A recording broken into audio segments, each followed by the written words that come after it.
Hmm.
Corrosive Cold, and then this is going to be Corrosive Blast. I'm fine with that.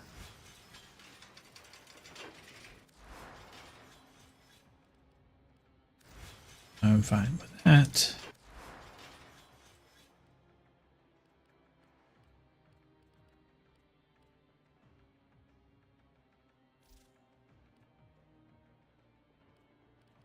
Okay.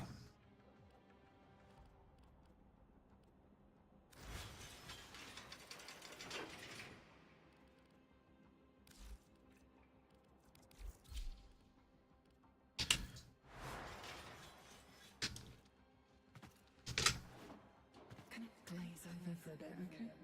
Amir needs me in his head. Okay. Select destination.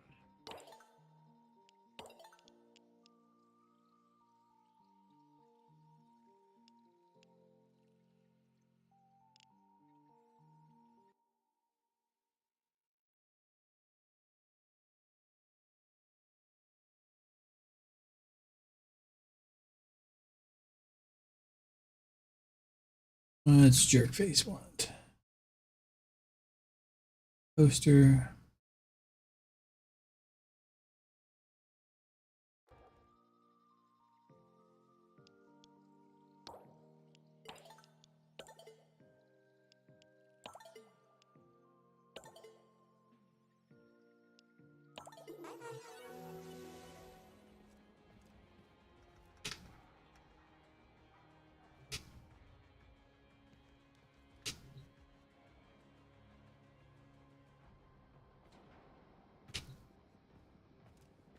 I miss pubs.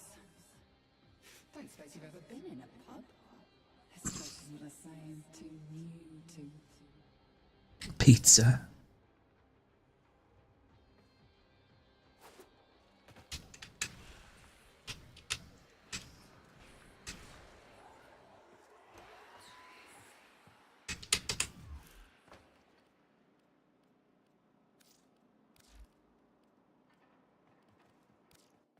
Bounties. Destroy 75 items. Easy enough. Assassination on the tank. Also pretty easy.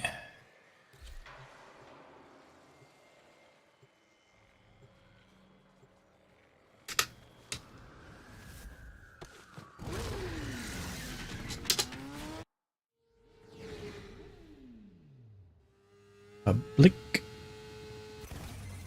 Good morning, Hulvania. How are we today? Good? Excellent. To the point. You have become weak, and you crave what only I can supply discipline. The H09, they are by contrast strong. They are fierce. And they are unyielding truths. Now, we begin the first step in returning the city to the strength and glory she once knew under my watchful gaze. That bastard wants to flatten this city just to be king of the rubble. Needs to break past Skuldra barricades and turn Victor's tank into a scrap.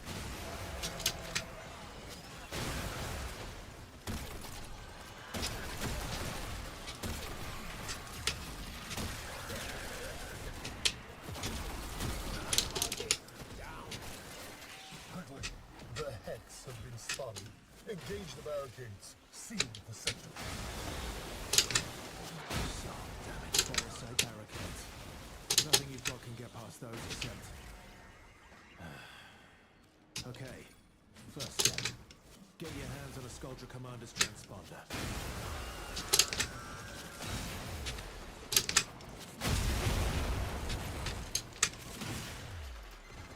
Congratulations on your promotion, Commander. Now, get to the comms terminal and use that thing to call in Stormfall paratroopers. Yeah, you heard it. Stormfall squad inbound. Lock and load. These are the big boys, because they don't trust the rookies with heavy hardware. You are trying my patience with these antics. Stormfall troops. Get these humans going.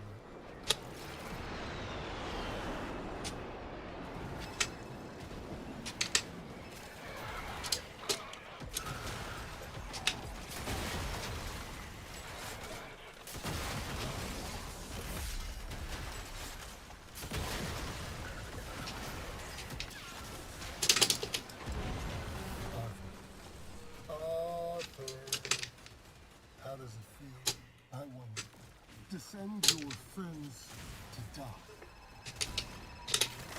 I'd ask you the same, but I don't believe there's anyone who'd rightly call you friend, Victor.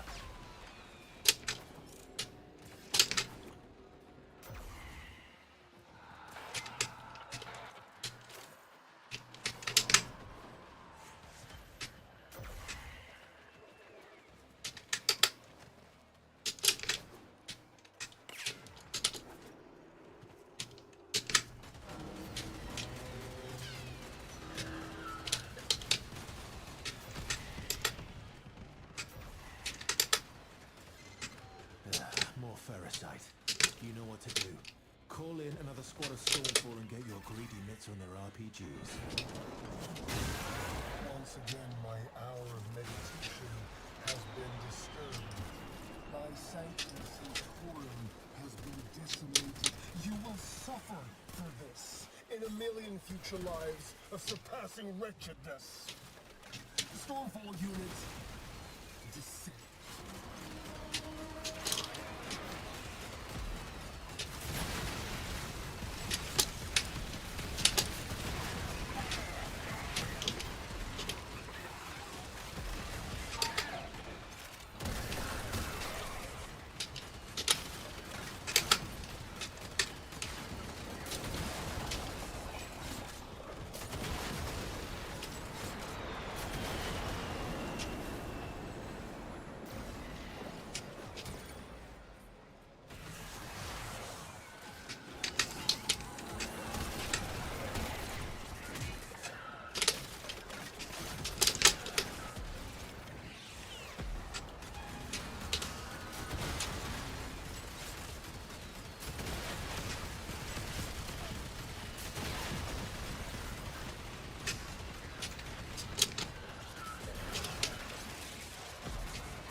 plans depend on it.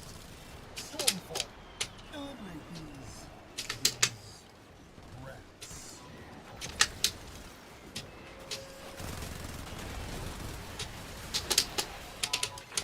Don't look now, but you've got a Stormfall squad coming your way. Wanna find out what that thermal rockets will do to that thing's armor?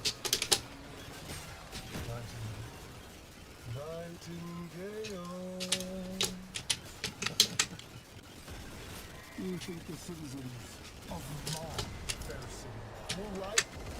Amir's getting strange readings from that tank. You better finish it off quick.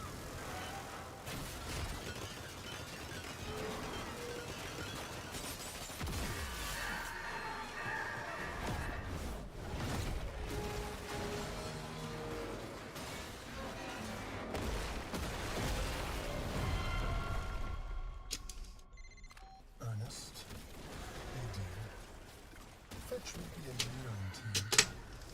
Oh, Ernest, my revolver is in my desk. Victor, Victor, Victor. What have you been downloading? Just look for the soft bits and hit it there. Tech rot regeneration. You'll need to find a way to make the damage stick. That geezer. Target down.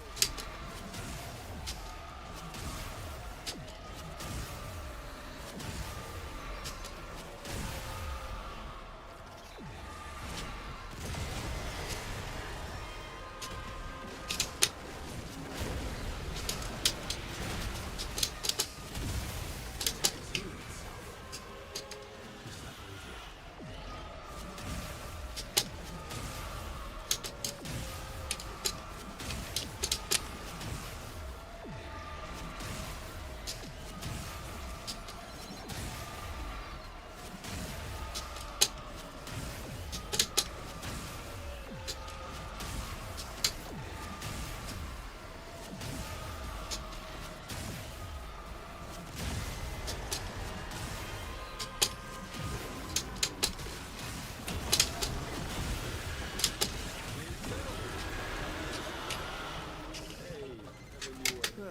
Now it's dead. Victor has no idea what he's up against. Head home, rest up. We've got more to do tomorrow.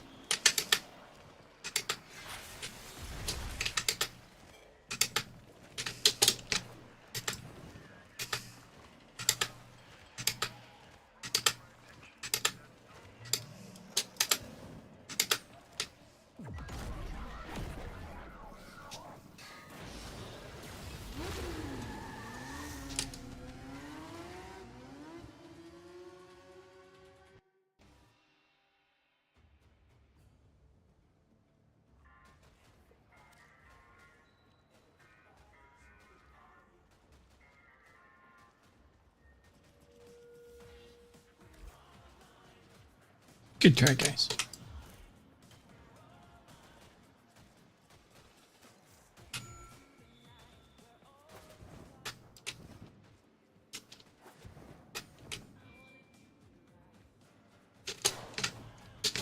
Look, don't try to speech me.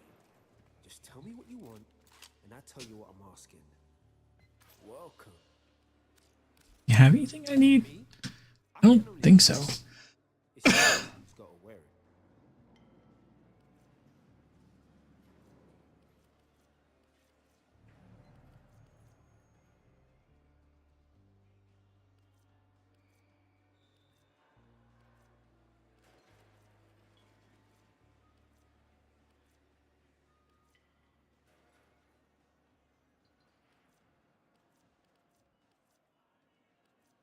Yeah, you really don't have anything I want, man. Some pixel glyphs.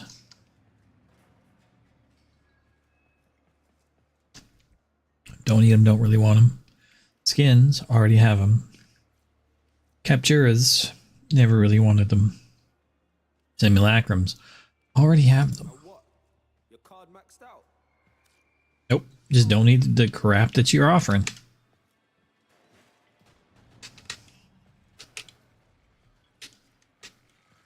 Sorry about your coins, Amir. Wow, have you done something? I've been listening to this one track on repeat for days.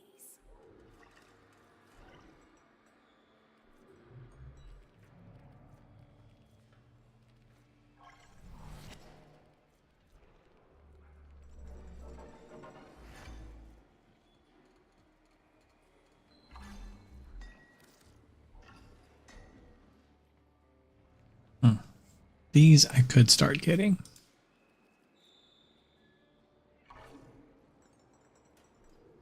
16-bit girls with machine guns.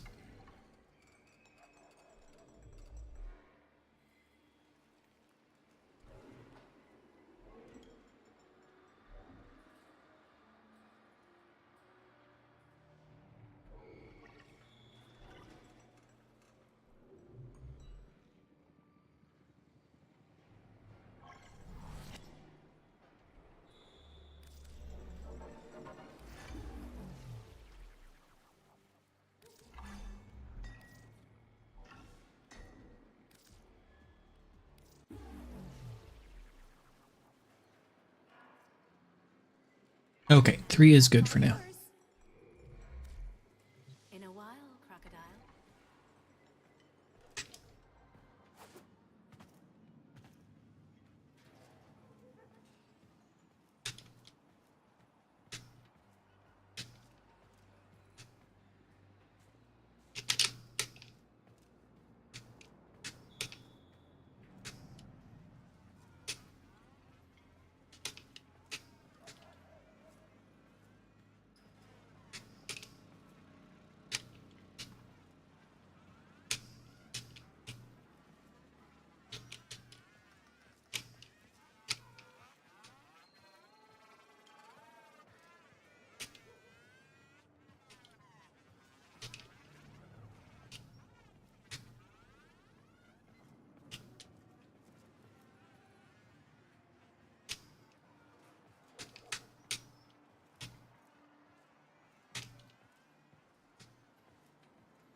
That one switched from him.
box and get inside. But I gotta tell you, they will not be happy about it if you do.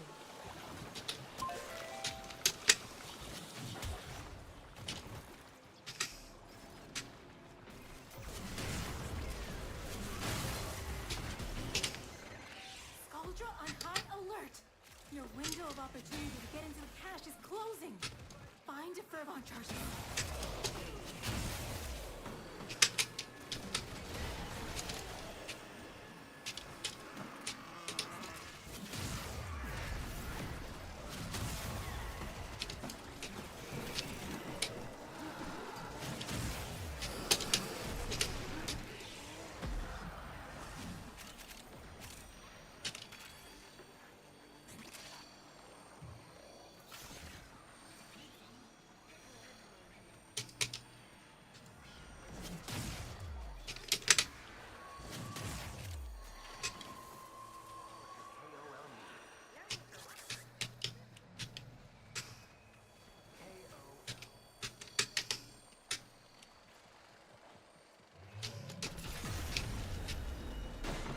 To the victor! The spoils.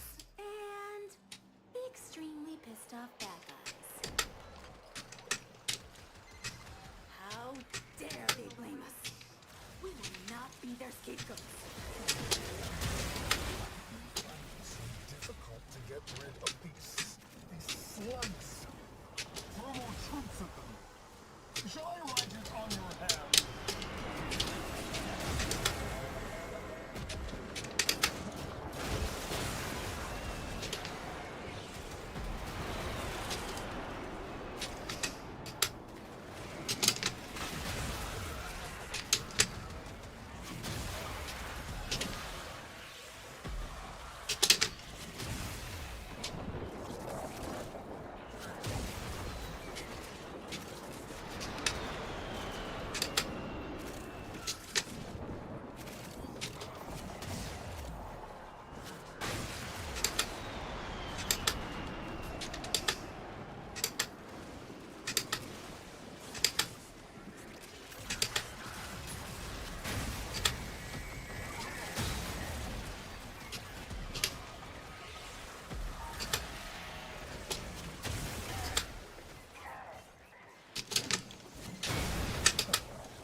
It's the hex kit. Really? Okay. I want you to ask yourself, could this have been a paratrooper thing? Could Stormfall deal with them? Yeah? Okay. That's the last of them. Time to come home.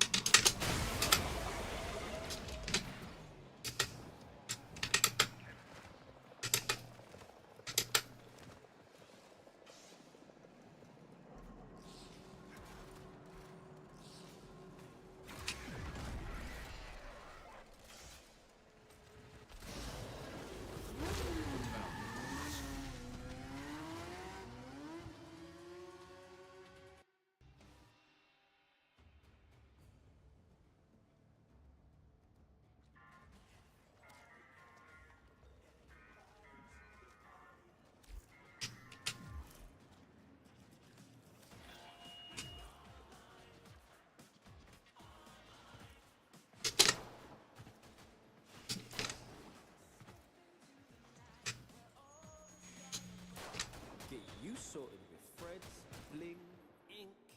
You feel me?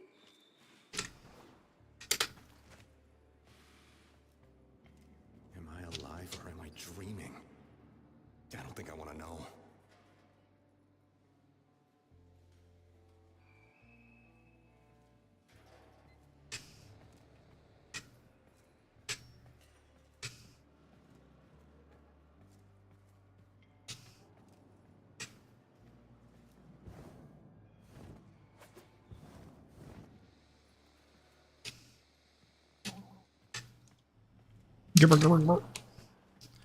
The sound my stomach just made.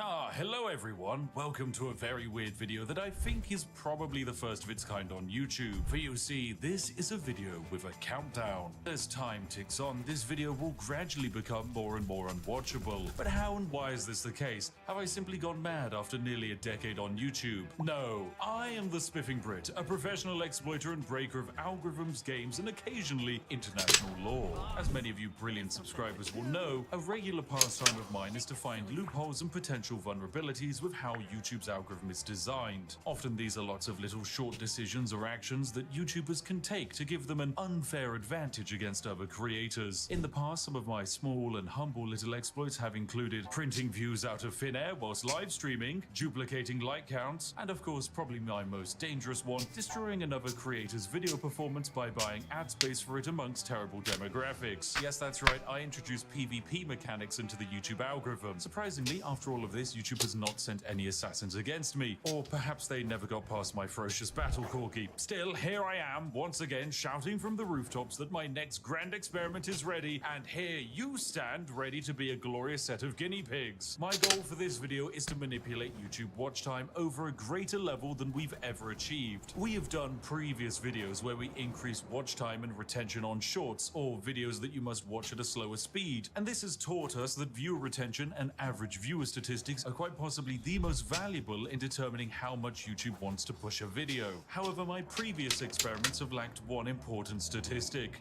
length. So before we dive into this video's experiment, it's time for a quick explainer of the modern YouTube algorithm, what's changed, why it's important, and how we can break it. So make sure you're comfortable, you've grabbed a warm cup of tea, as this is where the fun begins. YouTube's entire role is to recommend the right videos to the right person. If you like watching videos about medieval cooking techniques, then YouTube will serve them up to you. You'll see them on your home feed, you'll see them underneath videos you watch, they'll automatically play in the up next section. There will simply be no escape from these medieval cooking videos once you've started going down that rabbit hole. However, YouTube will actually serve up these videos based on a few criteria. So YouTube monitors you. They want to know what language you speak, what channels you're currently watching, and what videos you interact with and for how long you're watching them. It then runs a bunch of numbers and finds a selection of videos that might be a good fit for you. But before that step, YouTube does its most important check. It must weed out videos that it deems to be misleading or not as interesting. Remember, YouTube's entire goal is to get you watching videos for longer, because the longer you spend on the platform, the more money you make them thanks to adverts. So it screens for misleading or unsatisfying videos by serving up videos with a higher percentage of viewership more than ones with a lower percentage of viewership. Needless to say, in 2024, basically no one is using the sub feed anymore, so video recommendations are the most important thing, meaning average watch time is also the most important thing. This algorithmic decision of meritocratic performance is actually great on paper, as it generally means that better structured videos that get to the point of their purpose quickly will outperform more waffly ones spoken by British people that go on tangents. Wait a second! But there is a little bit more to this decision. What happens when a video covers the same topic but is a different length? So let's imagine video A is a 10-minute long video that has a 50% viewer duration. Video B is a 20-minute long video and it also has a 50% viewer duration. They are both watched on average for the same amount of time, meaning logically they are both the same amount of satisfaction in the eyes of YouTube. Wrong! YouTube will massively favor video B. It's got higher watch time, baby. So that video will not only get more views, but it will also make more money for the creator. This creates a weird calculation where in some examples, longer equals better. There are some very extreme examples of terrible creators exploiting video length for profit, like for example this one here. Wait, hang on a second, that's my Victoria Free live stream. This video here is the second most viewed Victoria Free video in the entire world. There are thousands of Victoria Free videos, and yet this nearly 4-hour-long live stream VOD is the second best of them. Why is this the case? Is it because it's a well-crafted, well-edited, perfectly executed idea? No, it is a good video, but it's just statistically broken. Because it's such a long video, the average watch time is over 1 hour and a half. This means that this stream has 3 times the average watch time as the next best video has total length. That's also my video, by the way. It's handcrafted, took us a lot of time to make, and very well executed. But statistically, it's terrible. The results are that this stream outperformed massively. Thanks to my dastardly strategy, it suppressed other videos in the recommendation feed, allowing me to make over £64,000 off of a 4-hour 2-hour stream. Thanks, YouTube. That was perfectly balanced. Oh, wait, you're probably not used to creators talking about how much they actually make. Don't be alarmed, friends. I have to pay a lot of that revenue in tax, probably. Maybe some of it has to go to the interns to buy them food, and then the remaining 95% gets spent on my crippling addiction to Yorkshire tea. So more watch time is more good, and greater average watch time is more good. This means that the calculation to make the optimal video is rather simple. Make a video as long as possible while still keeping viewers interested. This basically means that all you need to do is craft a perfect SEO monstrosity with zoomer cuts, pan zoom, smiling celebrities, and just pander to the algorithmic equivalent of the everyman. Yeah, I'm talking about you, Dave. This is the strategy that has to be used by the people. Yeah, at the very you, top. Dave. I can't blame them for it, because you reach a point where each ounce of personality you show, the market cap of your audience goes down by millions. Instead, you must become like white toast with butter. Plain, but very inoffensive. Perfect for when you're waking up and starting your day. So yeah, I can't Butter's exactly do tasty. that. I'm British for a start, which means that the French people probably stopped watching 5 minutes ago. On top of that, I like janky bad edits, and my sarcastic style of humor isn't exactly for everyone. If only there was an exploit that could make a longer form video retain a larger percentage of viewership and watch time. Oh dear, if only. Oh my god, is that a poorly designed feature YouTube made that nobody uses on the horizon? Yes, it is! Say hello to the YouTube video editing suite. From this screen, I can make edits and alterations to an existing video on YouTube. I can trim and cut sections out of it, blur details, insert audio tracks, apply end screens, and even spam info cards to remind you to buy merch every 5 seconds. Seriously, creators who use this, please stop. What are you doing? Go and brew a cup of tea. Now, these tools are hardly used. Mostly they exist to help YouTubers cover up mistakes like speeding in a school zone whilst driving a luxury car. Or if you're really special, YouTube will even let you insert footage back into videos. But outside of a few moments when That was rough. needed to add corrections into something, it's actually hard to find much evidence of creators using this. The main thing that I think actually sees the light of day is the cut tool. This actually serves a purpose outside of fixing errors. You see, most YouTube sponsor contracts stipulate that the ad read must be on a video for 2 to 3 years. This means that 2 to 3 years after upload, some creators will actually go through their back catalogue of content and cut out the sections where they tell you that Raid Shadow Legends is the greatest video game ever conceived. Yeah, right, baby, it actually sucks. Yeah, I know, I just burned a lot of bridges there. Your game sucks, mate. I'm never taking your money. Stop emailing me. Outside of covering up the past, there is a reason why it makes algorithmic sense to remove your older sponsor reads. Most people, when presented with a read, simply press the skip button and bypass the 30 to 90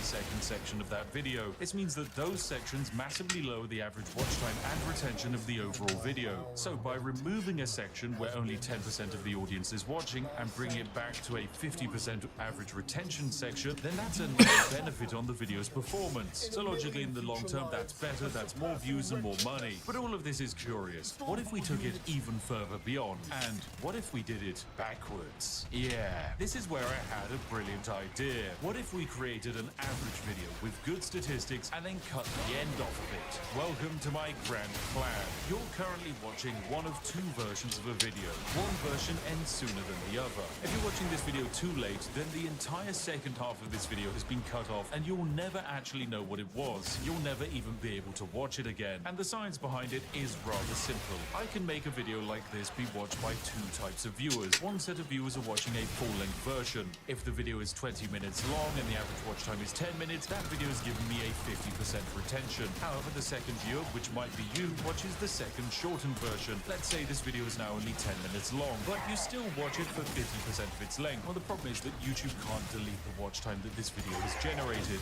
and all of the statistics just pile up onto the back end from the original version. So all of those longer views are added onto the new shorter version of the video. If half the views are on the long version and half the views are on the shorter version, we balance out at an average watch time of 7.5 minutes or 75% retention. Of course, the longer the section that we end up deleting, the better. If I add a 10-hour-long Skyrim Let's Play after this and people watched it for an average of 2 hours, I could probably end up with one of the highest average retentions on a 10 10-minute video that the world has ever seen. And you know what? Maybe that is what I've done. But you have absolutely no knowing, because there's a chance you're watching this video after the great cut. So there we go, job done. This video is perfect. I've just become a quadrillionaire and the largest YouTuber on the platform.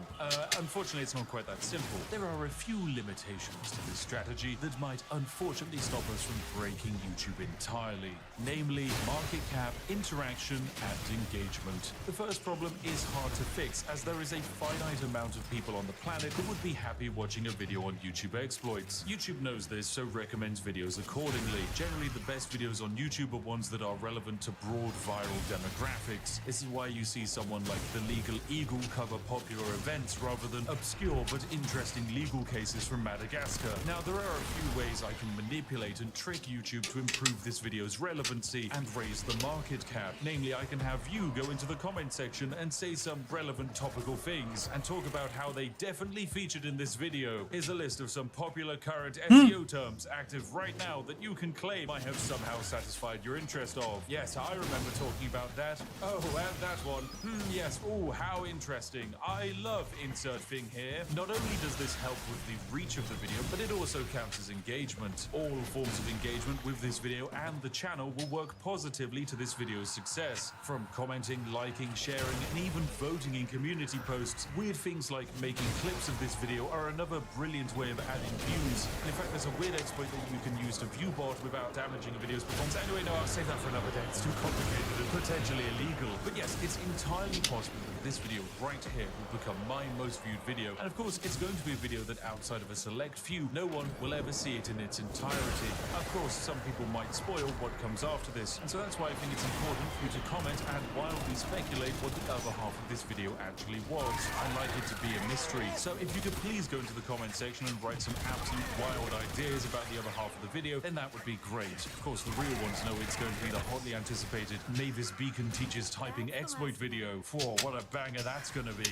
Anyway, this is where you watching at home are going to be separated into your two groups. If you missed the original version, don't be upset. I'm a strong believer that some things shouldn't last forever, and online most content is preserved. So perhaps just this once, it's okay to create a piece of media that is finite and unique. For this project to be classed as a success, there will need to be a long-term analytical trend that shows that the average watch time had a positive impact on the impressions and reach of this video. These impacts will probably take a week or so to materialize, so check back in a few days' time and take a look at how things are shaping up. Anyway, thanks for watching, you majestic sausages. We're about to continue the video for some of you, but for others, better luck next time. You should have had notifications enabled. Thank you for watching, and goodbye for now.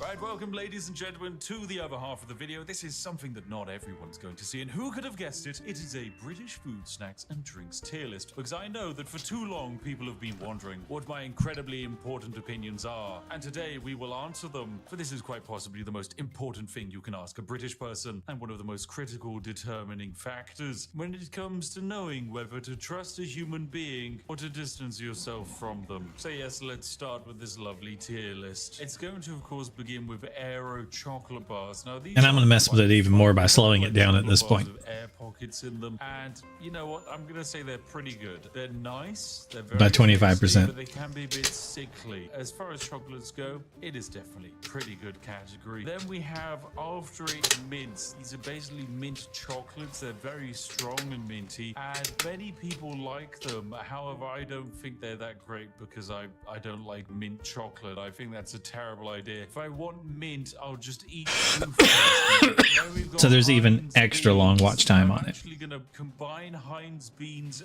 and cheese with beans on toast in the not great category. This is probably the most controversial opinion of the night, and I'm sure many of you are currently hammering into the keyboard that I should yeet myself off of Big Ben. However, I just think beans So are the bad. watch time on the video will be Bad even vessel for longer food, and as than you it can should bread be, and cheese doesn't since I'm one of the people that get the whole situation, video. they're not great. great. Then we've got black pudding, otherwise known as blood pudding. Yeah, I've heard it gets as blood its pudding name too. because it is basically blood mixed with herbs and barley. Definitely quite a disgusting food when you think about it. However, I think it's bloody lovely. I guess I'm just too British for some people. And yes, we in the UK never stopped quite eating like we were in the Blitz or we were role-playing feudal peasants. Then we've got bounty chocolate bars. These are a disgrace to Britain. It's just disgusting. Just the worst chocolate bar. I hate it. Then we've Never got heard of 'em. bourbon biscuits. Oh, these are fantastic. These are bloody lovely. A chocolate biscuit with a layer of chocolate cream on the inside. Oh, dipping that into a cup of tea is a blessing. And then we've got dairy milk buttons in yogurt form. These are pretty good. I think these are all right. They're kind of tasty, but it's just very sickly. Then we've got crackers and cheese. This is a blessing to Britain. Whoever created crackers and then had the idea of putting cheese on them, phenomenal. Then we've got KP cheese balls. These are a disgrace to Britain. They're disgusting. Along with Cheez-Its. I think they're just abysmal. Cheese flavored crisps are revolting. They just kind of taste of chemicals. If I wanted to eat cheese, I'd eat cheese. I wouldn't eat synthetic cheese. I'm not an American layering plastic on top of a burger. Oh, then we've got a prime. They're actually cheese. Cake in the top of a glacier cherry. Oh, I love these. Are good. It's just fun. cheese They're has pretty been good. like I know it's kind of blended a controversial. lot. I think in the modern day and age, people have fallen off of the love of the And had one blend, chemical but I added think to they're it. Still pretty solid. Next up, we've got Chew-Its. These are kind of like a sweet. They're pretty good. I think they're all right. Nothing sensationally great. Oh, finally we got a chip. I've watched Niall make this it. is good. I can let the Northern fly out, mate. This is a chip butty. If you've never had chip butty, it is potato chips or the fries for the American persuaded people. Usually On a sandwich. with some kind of sauce, probably ketchup, is laid inside of bread or cob or bap, depending on who you speak to and which part of the UK they're from. This is bloody lovely. It is absolutely bloody lovely. Oh, and then we've got Terry's Chocolate Orange. This is a blessing to Britain. A certified Christmas banger. If you are celebrating Christmas and you don't get a Terry's Chocolate Orange, something has gone wrong in your life. On the inverse of the holiday chocolate scale, we have cream eggs. I think these are not great. This is I don't really because like they them are either. rammed with fondant icing on the inside. They are sickly. Eating them makes you feel like your arteries are clogging up and you're going to drop dead of stage 75 diabetes at a moment's notice.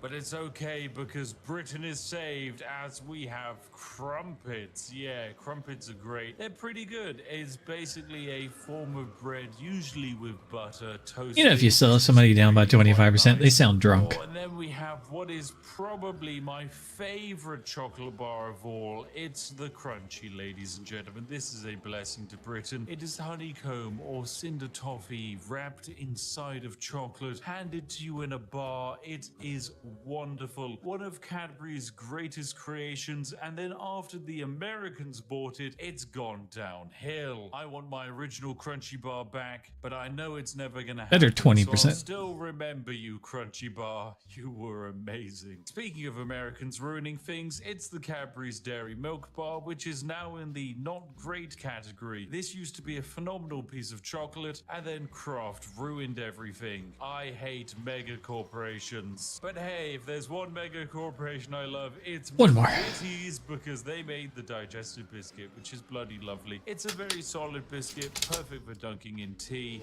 Very nice. Then we have what I believe is a kebab. Kebab meat, it's all right. It's pretty neutral as far as meals go. A fantastic meal, however, is fish and chips, which is just a massive fish dipped in batter, made very crispy and served with large quantities of potato. Yes, this is genuinely one of the nicest things in the universe. I know other Very countries British. have attempted to do fish and chips, but every time I've tried them, they're just disappointing. If you want a proper fish and chips, come to the UK and give it a try. Okay, next up we've got fish fingers. That's a It's long not way to great. travel. Look, if you're gonna have battered fish, have it in the form of fish and chips, not in the form of tiny string reformed fish. Oh, and then we've got Freddos. Yes, this is a bloody lovely chocolate. If you don't know, the Freddo is actually how we in the UK gauge inflation. You see, Freddos in the bygone era used to cost only half a threepence, whereas now in the modern A day, what? Freddos can be sold on the black market for upwards of £50,000. Or put simply, I don't even know what a tasty. threepence Then we've got is. Refrigerators, these don't really feel very British. They're kind of alright. What in Just hell really is a cook them when threepence? you eat cold, it's fine. It's a tasty snack. Fruit winders, however, yeah, this is pretty good. This is basically pureed fruit in a winder form. I think there is an American alternative, but it's not as cool as our British alternative. So yeah, it's in the pretty good category. Oh, and then, ladies and gentlemen, oh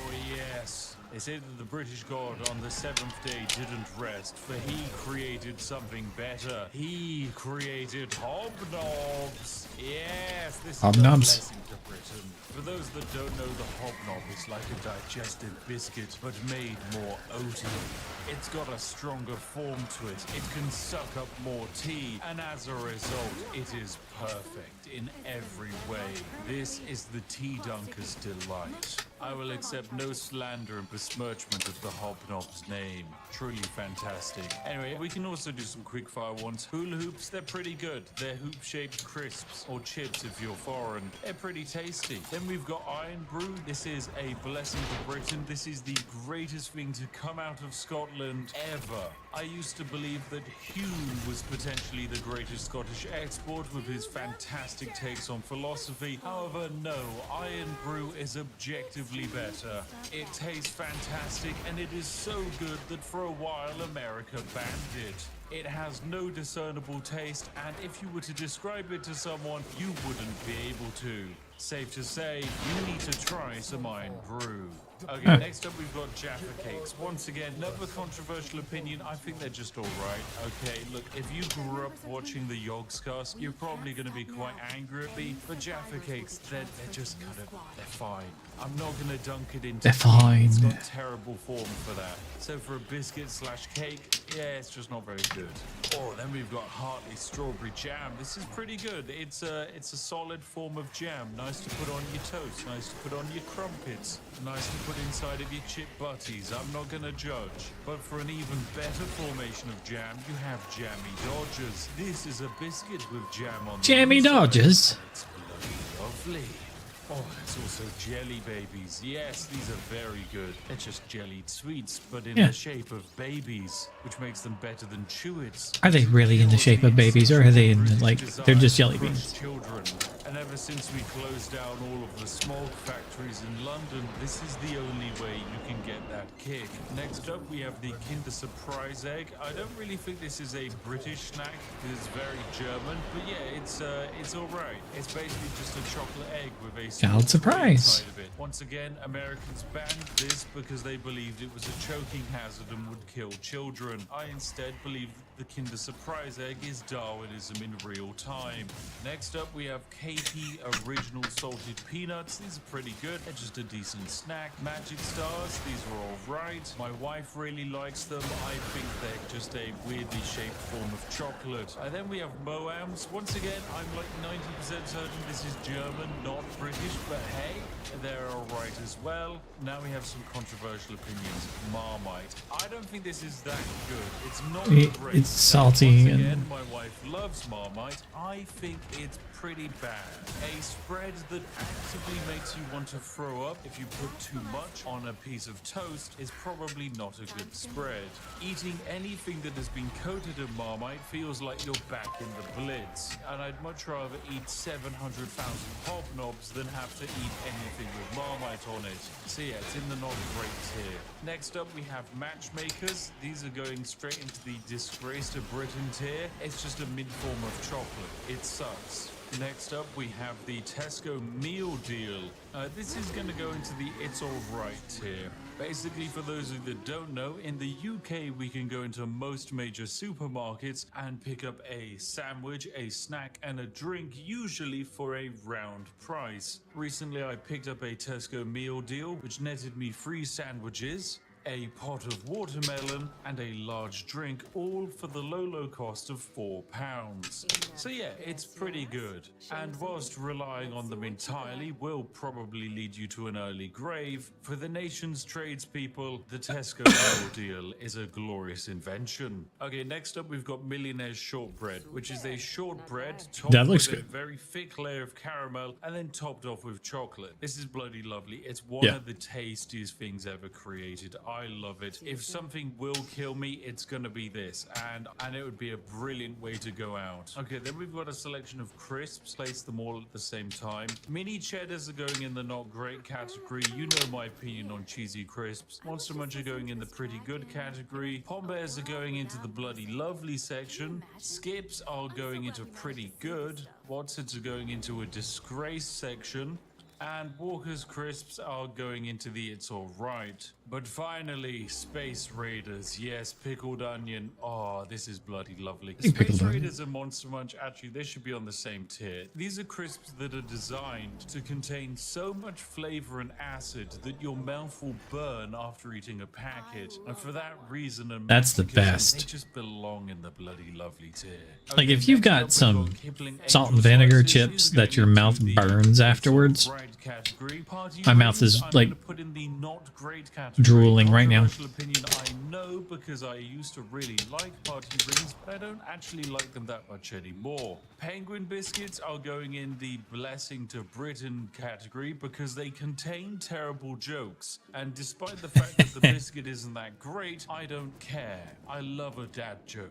Percy Pigs, that's also going into the blessings for Britain. They're fantastic. Pepper Army is a reformed salty meat stick, so we're gonna pop that in the disgrace to Britain section. And I guess we can immediately cover some other snacks like the pot noodle. It's just dried noodles that you add hot water to, and it's quite possibly the backbone that keeps the entire nation's student population alive. There's also the pasta and sauce sachets that aren't that great, but are even cheaper than pot noodles, but outside of camping holidays, you wouldn't really want them. Oh, then we've got potato smileys. These are going into the pretty good category. Pizza Express Margarita Pizza, that's going into all right. It's kind of fine. Twiglets, I'm gonna put in the It's Alright here. I know I said I don't like Marmite, and Twiglets are just Marmite flavored crisps, but my wife loves them, and she would probably kick me out of the house if I didn't put them there. Okay, now we've Good got reason. some legendary cakes we can cover. The Colin the Caterpillar cake is a blessing to Britain and one of the greatest cultural exports we've ever invented. Weird. Colin the Caterpillar sweets, however, from M&S are going into the not great tier. They're an okay form of sweet. Drumsticks as well, I'm also going to put in the not great tier.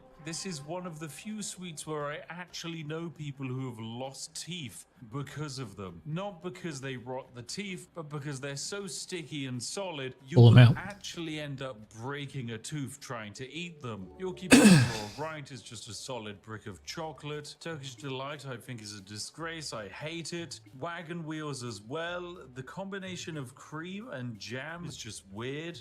The Yo-Yo Bear fruit rollers, I'm putting in the pretty good category. They're rather tasty. Drumstick squishies, I'm also putting in. Those look pretty like good erasers. Because unlike these solid drumsticks, they won't kill you. Millions, I'm going to definitely pop in the pretty good category as well. They're fantastically tasty. It's literally just condensed colored sugar. What's not to love? Weetabix, oh, that's a bloody lovely. Who doesn't love a good Weetabix for breakfast? And we've got the flake chocolate bar, that's all right. Fruit pastels, they're not great. Twister lollies, I'm gonna say pretty good. It's an ice lolly which contains a little bit of ice cream and frozen fruit flavor in a combination that's actually rather nice. Then we have, oh my, what is this? Branston small chunk pickled. Yeah, this is a disgrace to Britain.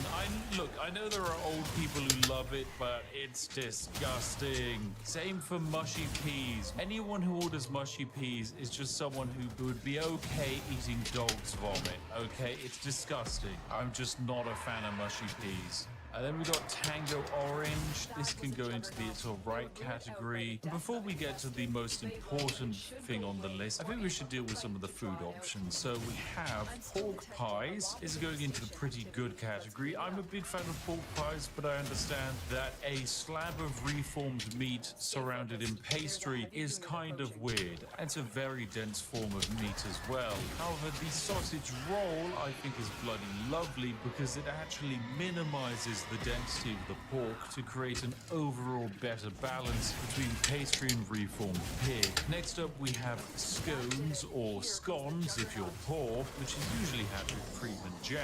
This is going into the pretty good category. It's good for an afternoon tea, but you wouldn't exactly want it every day of the week. Then we've got Scotch egg. It is a semi-boiled egg wrapped inside of meat and then coated in bread. I'm actually going to say it's all right. I would have put it in pretty good, but I recently had some at an event, and about 40 minutes later I developed a crippling migraine, so I'm going to blame that on the Scotch eggs. Okay, then we have shepherd's pie. Shepherd's pie is great. It's mashed potato. Yeah, shepherd's pie is great. Vegetables, a lovely historical dish for the UK. It's honestly a blessing to Britain. Whilst I might not have it too often now, it's a very versatile dish.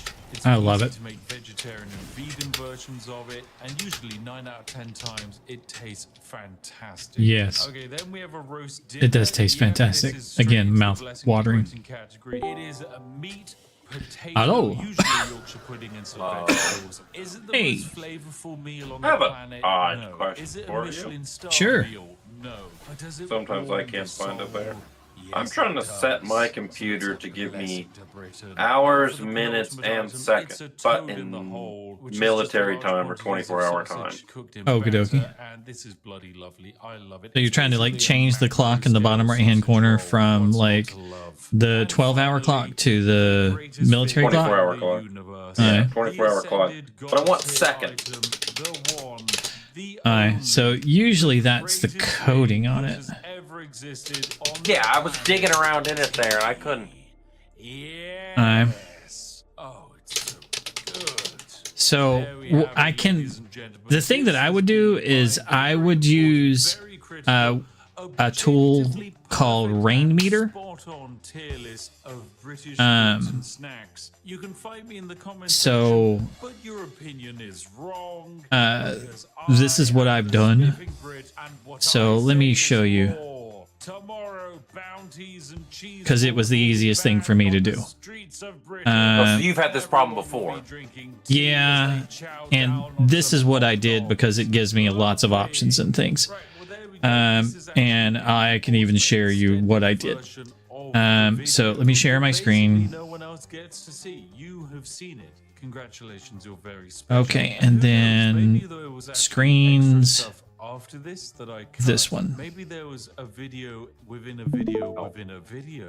I'm Do you not see that? saying whether that was the case or not. You'll just have to come up with your own theories. But this is all for you today. I hear So your, thank you very much for watching. A huge video in the thank you to, of background, by the course, way. liking the Yeah, video, it's because I'm subscribing, sharing and of audio. course, It'll a go off in a major second. shout-out It's to the Spiffing Brit. He's got a Majestic break the sausages internet who are video. welcome to It's the almost channel. done. I have Let's it go being fun. played at It's on my 80% channel. as well. Thank you very much for your continued He's doing a support. Anyway, if you're trick sat there wondering to where what he's going to video Yeah, edit the yeah, video. yeah, I've watched it on my this watch video when on I took a screen now. drive Okay. I've chosen it and it should be perfect So for you. right Otherwise, here I'll see is each my and every clock. one of you in the If next you one. notice, Have a it's lovely got day the and 01 goodbye before for it, now. and it shows the seconds as well. I have it AM to PM, but you can set it to do the 24 hours as well, but it will also display the seconds. If you also notice that there's this little gauge here, that's another bit of programming that I did, which is my microphone monitor. So it will show me if my microphone audio is being picked up at all on my computer. Okay. And there's all sorts of things that you can do.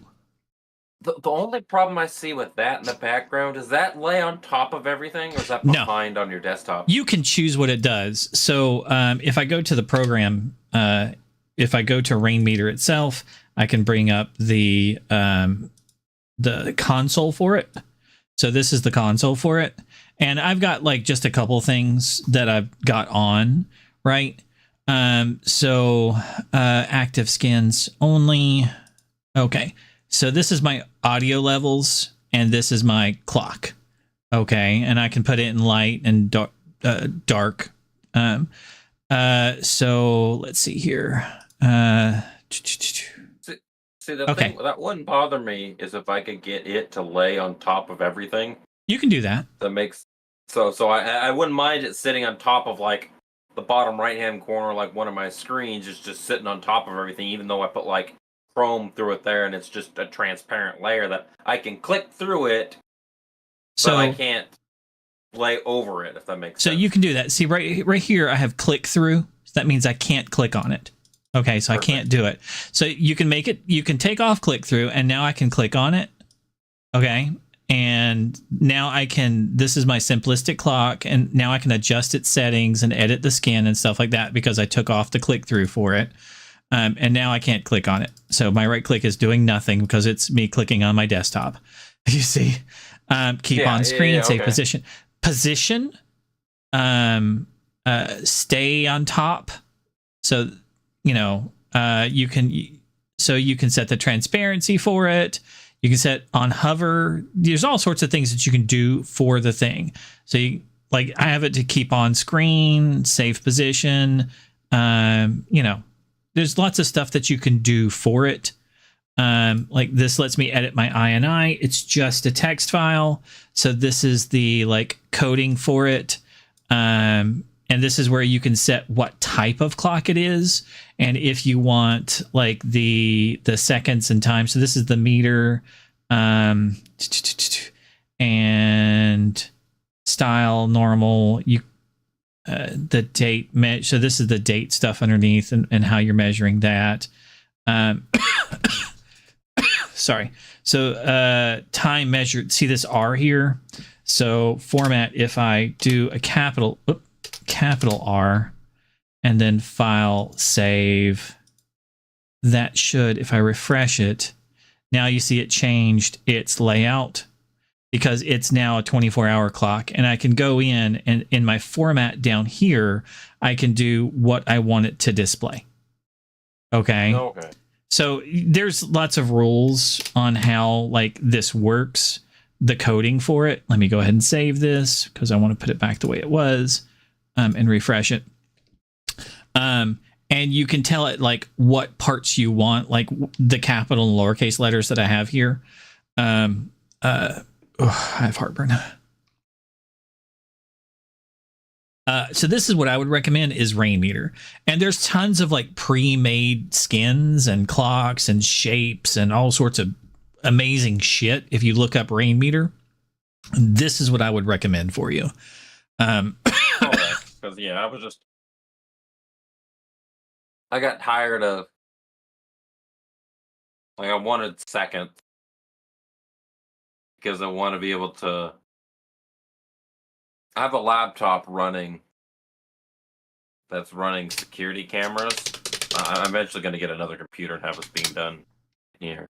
But I have a laptop running, and I want to be able to reference the like seconds on the laptop, like this. Seconds on my computer. Do you see this one here?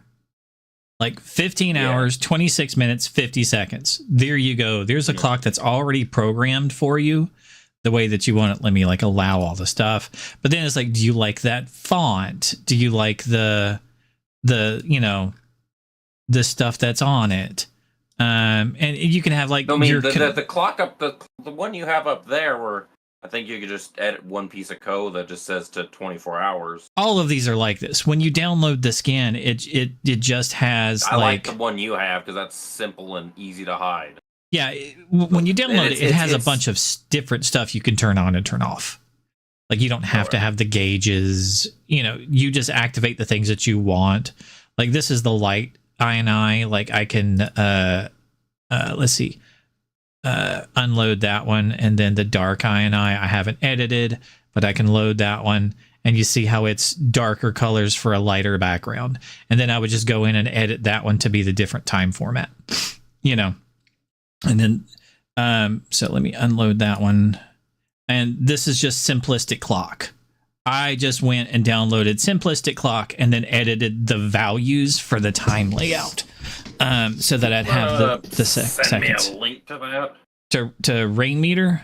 Okay, hold on a second. And the clock, and just the simple clock. Rain meter. Yeah, there we go. Just want to make sure I get the right one. I don't want the buggy one. If you know what I mean. Yeah, and Or then that, let me stop sharing. Stop streaming. That's video game. I hit escape on the. Go away. And then let's see, skins, Letters. simplistic clock. Okay.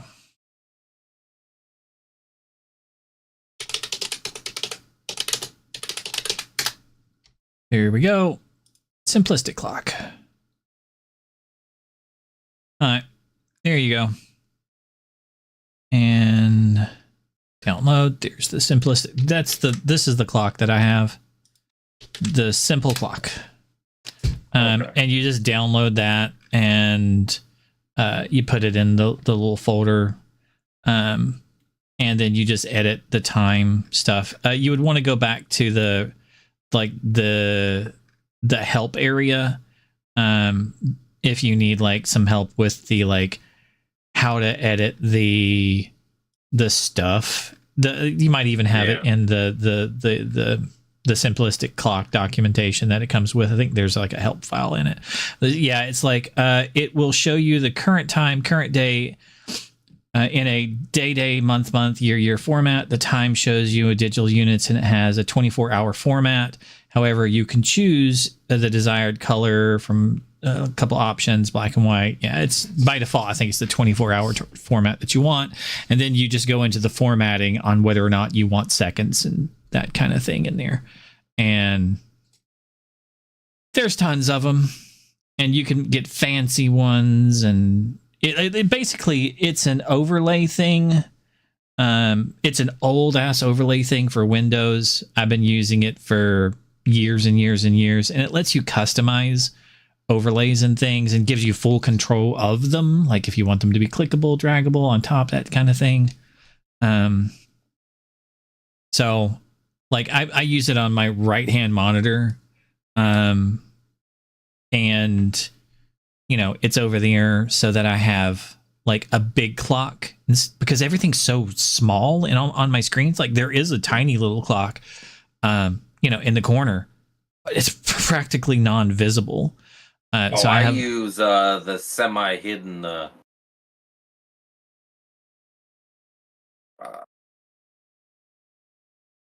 taskbar. So my taskbar, like it kind of just hides itself. Edge. Yeah, it's not. So, and then I run my taskbar vertical, not horizontal. That makes sense.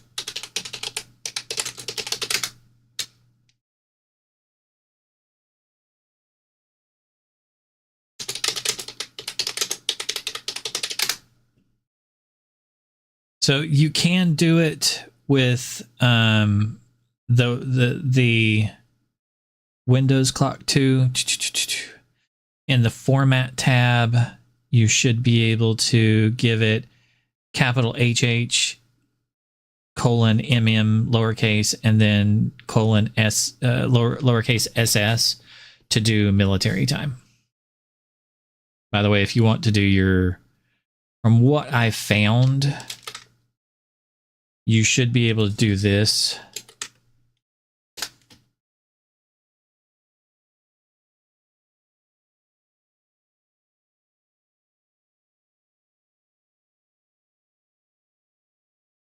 I thought I was fiddling with, but so you'd want to have HH for military time, capital HH for military time.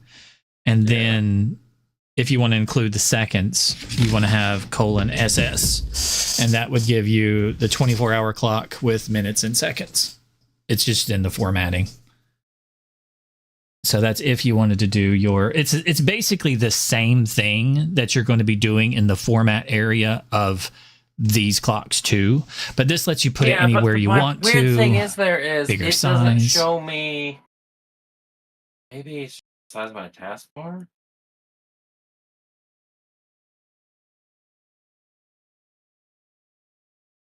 Oh.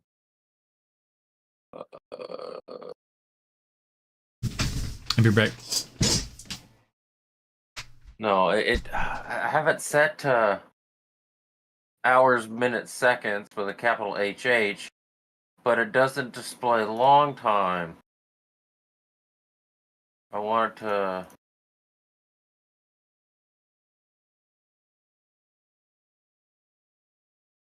No, but I want to do hours, minutes, seconds, and all it does is hours and minutes.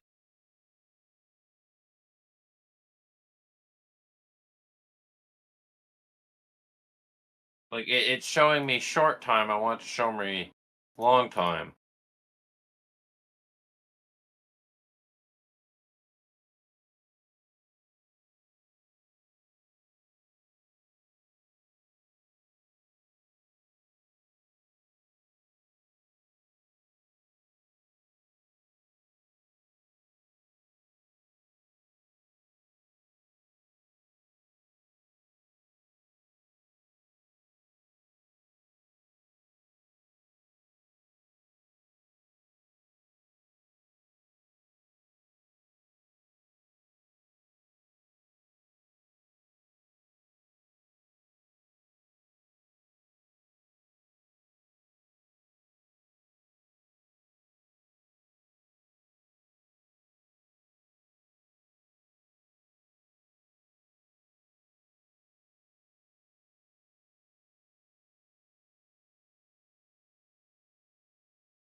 Yeah. Speaking. What's the uptime on my computer?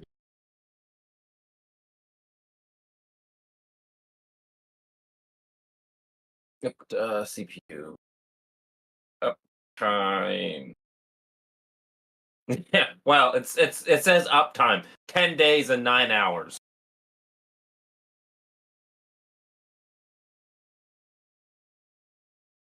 That's how long computer's been at this place.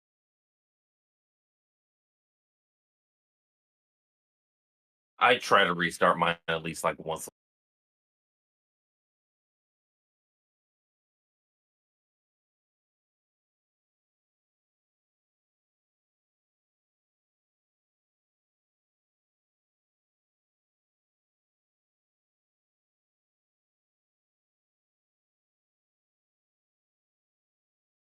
Oh, yeah, I never understood that. Why, like weird quirks your computer has. Like, mine for the longest time, and it finally stopped doing it, but for the longest fucking time, whenever I was to boot this computer, I had to turn off my main monitor and boot my computer because it would put it in like a weird soft block and it wouldn't like boot to the flash screen. It would be like just stuck in this like perpetual like loop. It made no sense to me.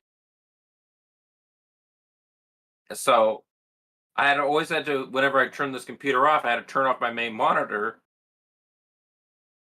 or make sure my main monitor was off when I started the computer or restarted my computer. I had to make sure my main monitor was off because it would just not launch. And I was like, what the fuck is that? And then my two upper monitors, I have them upside down so the bezels are narrow because the top of the monitors are a lot narrower usually at the top. So I have them upside down. And when you're booting in there, it doesn't take in, or it doesn't take into a splash screen doesn't take into account the orientation of your monitor being upside down. It assumes it's right side up. And the monitors I have can't go in there and tell the monitor to flip it. I have to have it flipped in Windows. Yeah, like with my current machine, now since I went to 11, when it boots, all my monitors flash off and on once And then if I turn on my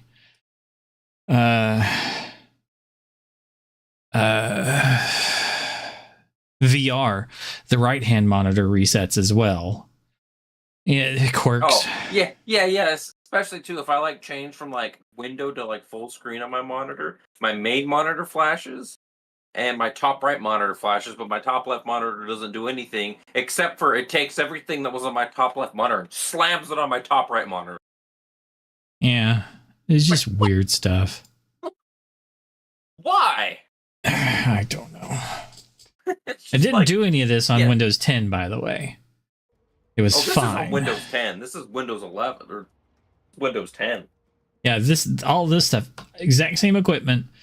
Didn't do any of this flashing stuff on Windows 10. So.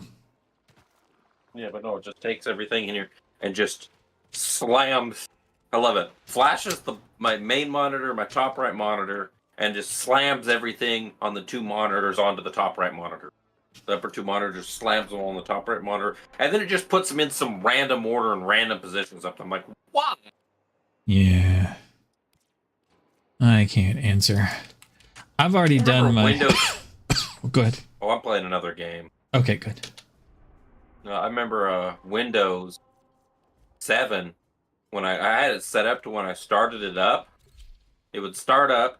It would auto launch certain applications, auto populate them in positions that I can tell. Okay, I want you to start this program and put it there. And start this program and put it there, and start that program and put it there. And then Windows 8 and Windows 8.1 came out.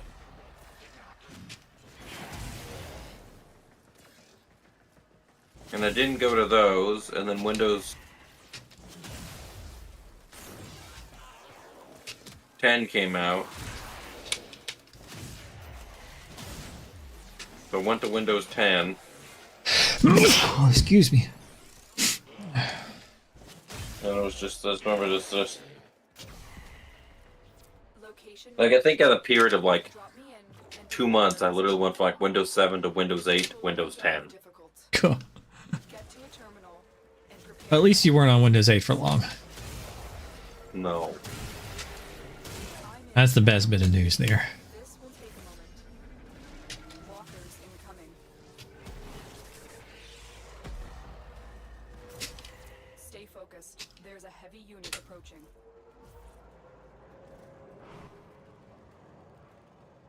That and I want to know how the fuck to control the RGB in my computer. Because the RGB in my computer has a mind of its own. Some Who's days, it by? Continue to defend. I think it's run through MSI, but I've installed the MSI software on it, and that only talks to the RAM.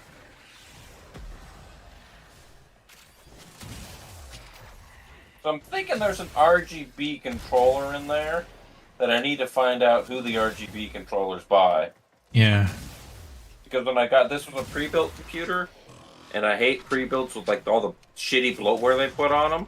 Yeah. So I literally went through the Windows install there, and then promptly wiped it, and then reinstalled Windows again. So like, I'm just gonna wipe your brand new computer. I'm gonna get you through setup, and then I'm gonna have you completely wipe and reinstall Windows again. Because I don't want all your bloatware and bullshit. And at the time, I could control the RGB before I wiped the computer, and I don't remember what the software was, because that was 3 years ago. And to be fair, my computer always sits slammed in a corner somewhere, and nobody really looks at it. But I like to sometimes, there, set the RGB to like a nice blue instead of doing unicorn vomit. Yeah. I mean, they have a program.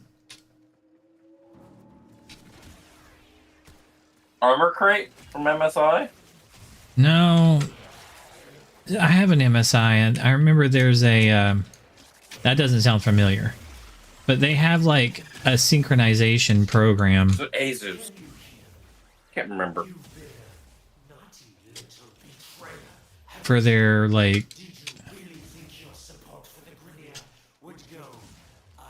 Yeah. But yeah. I can check my my thing and see if I can find the name of it. I don't know, but just love it. There's just Focused. There's a heavy unit approaching. Still working that, and I really need to figure out what's decided to flake off. What water block in this just decided to flake off and deposit chunks of metal in the corner. That doesn't sound good. What I think it is, there's one of the water blocks as the like enameling on it, or whatever they call it. It's just worn off.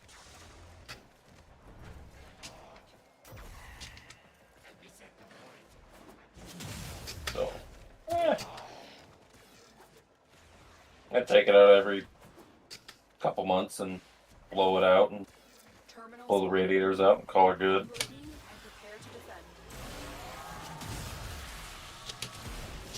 I'm in, Tenno. This will take a moment.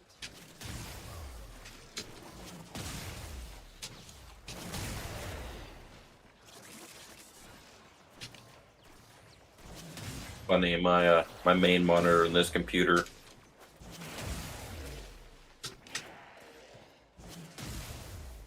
They got to go for a ride in my truck versus being loaded up in the enclosed trailer. I'm like, no, you're gonna go for a ride in the. Big as it is, that was probably a good idea.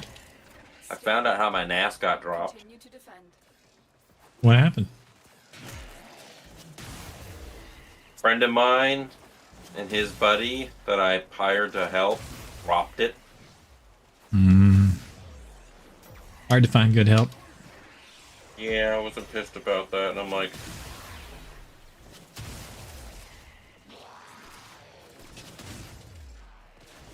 oh, we didn't know what it was. Well, it doesn't matter. You still shouldn't be dropping shit.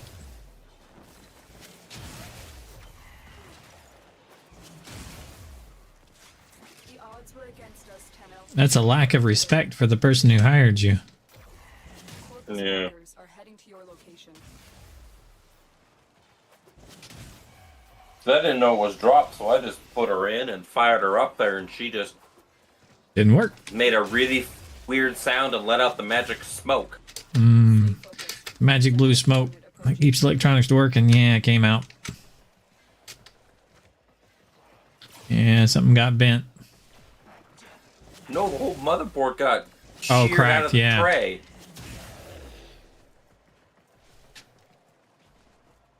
I mean, yeah, it got bent. It got bent to the point where it broke. It is done, Tenno.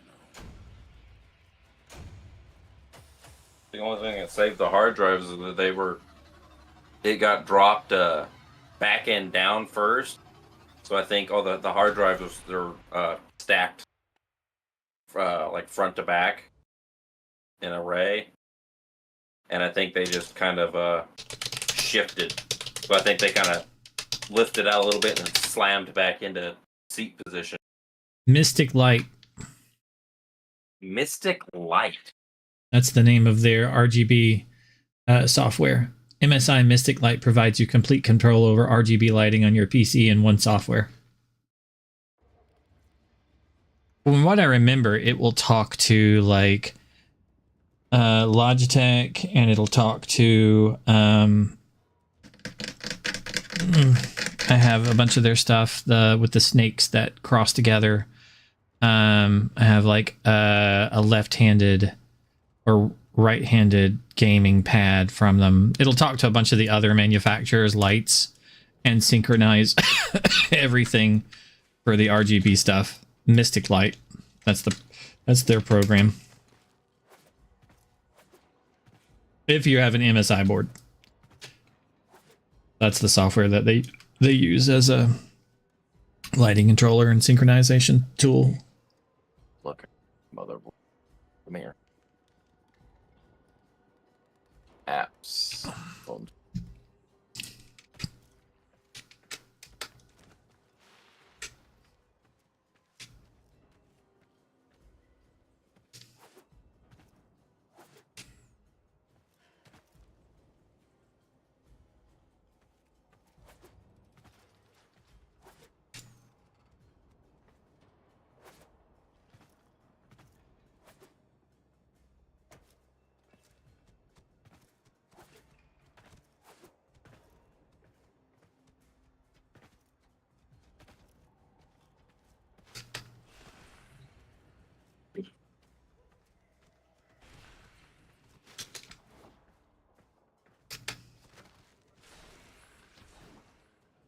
I miss pubs. No, it's not. It's an Asus. You've ever been in a pub? You have an Asus board? Yeah. I don't know then. I have MSI, so that's the reason why I knew that one. And I'm like, oh yeah, I've used that controller software. It's called something, and I run their update program thing. So I was like, let me check with the MSI updater. Oh.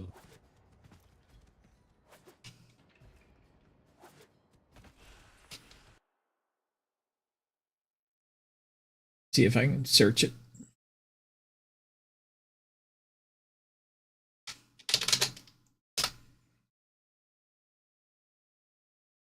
There's an Asus Aura Sync utility.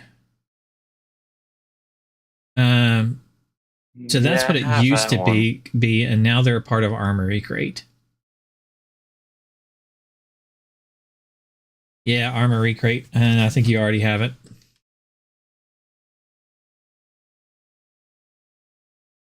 So all Aura Sync utility features are now part of Armory Crate.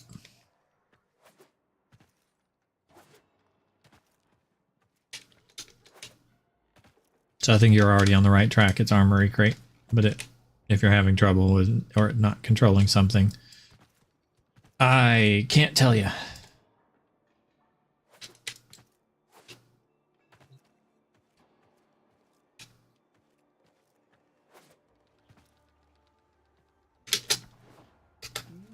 You are giving me inappropriate thoughts. I can share them if you'd like. What are you doing that's so important?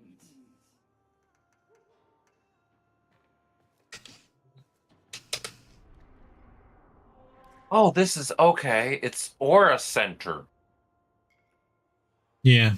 The Aura Sync used to be the thing, which is now a part of Armory Crate. So yeah. Yeah. Aura Center, Aura Ready. Yeah, it's Aura stuff.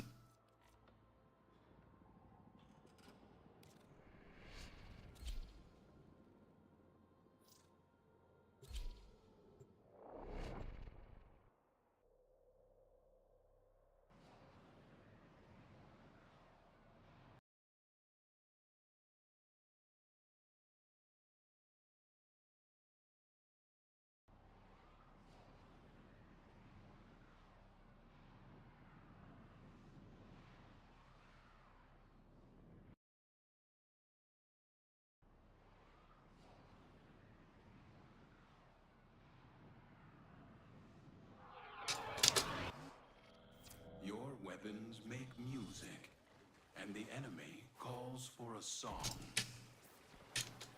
My intel suggests there are rich enemy supply caches in the area, but I am unable to pinpoint their exact location.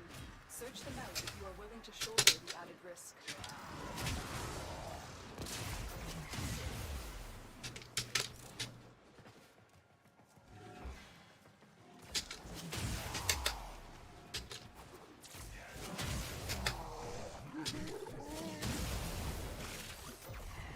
The enemy are using a void key and a portable torsion beam device to force open the portal.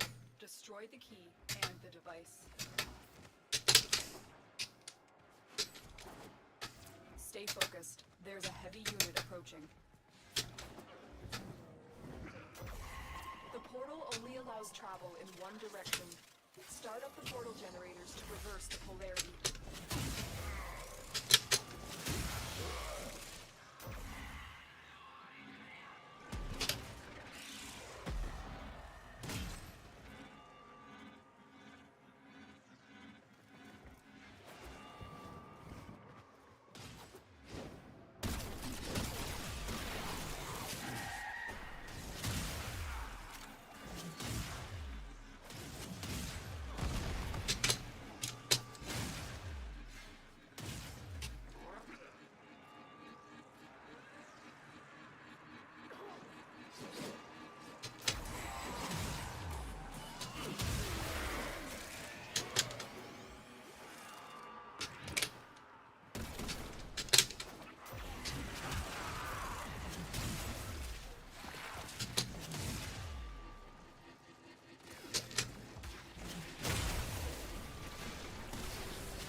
device is set on overdrive.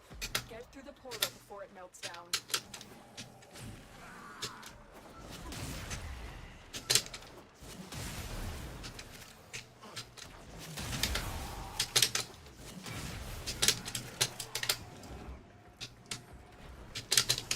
Stay focused. There's a heavy unit approaching.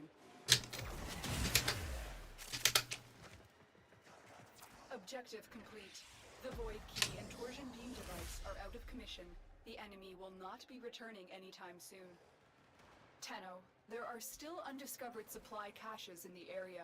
You may want to locate them before leaving.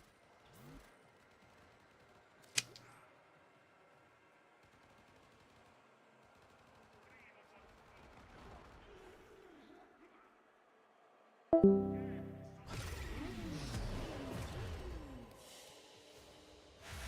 are a blade. You exist to strike. You strike to win. The lesson ends.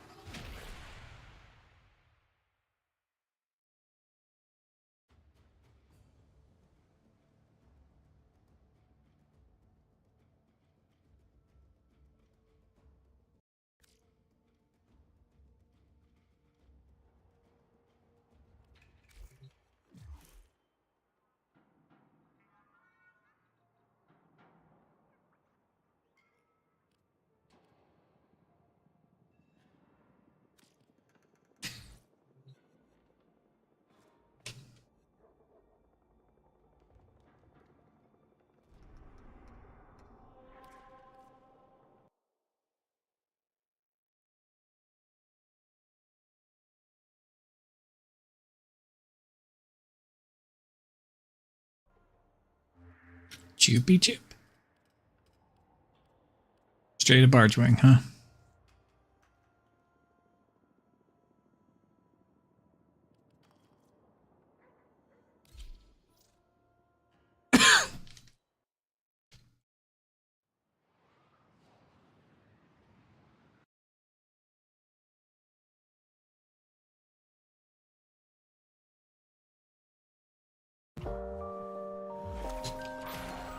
We made it to the end of 2024.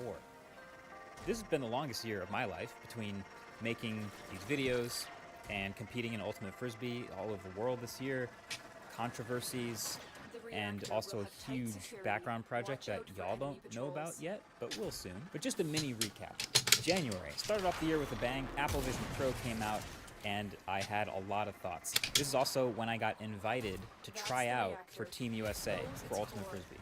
More on that later.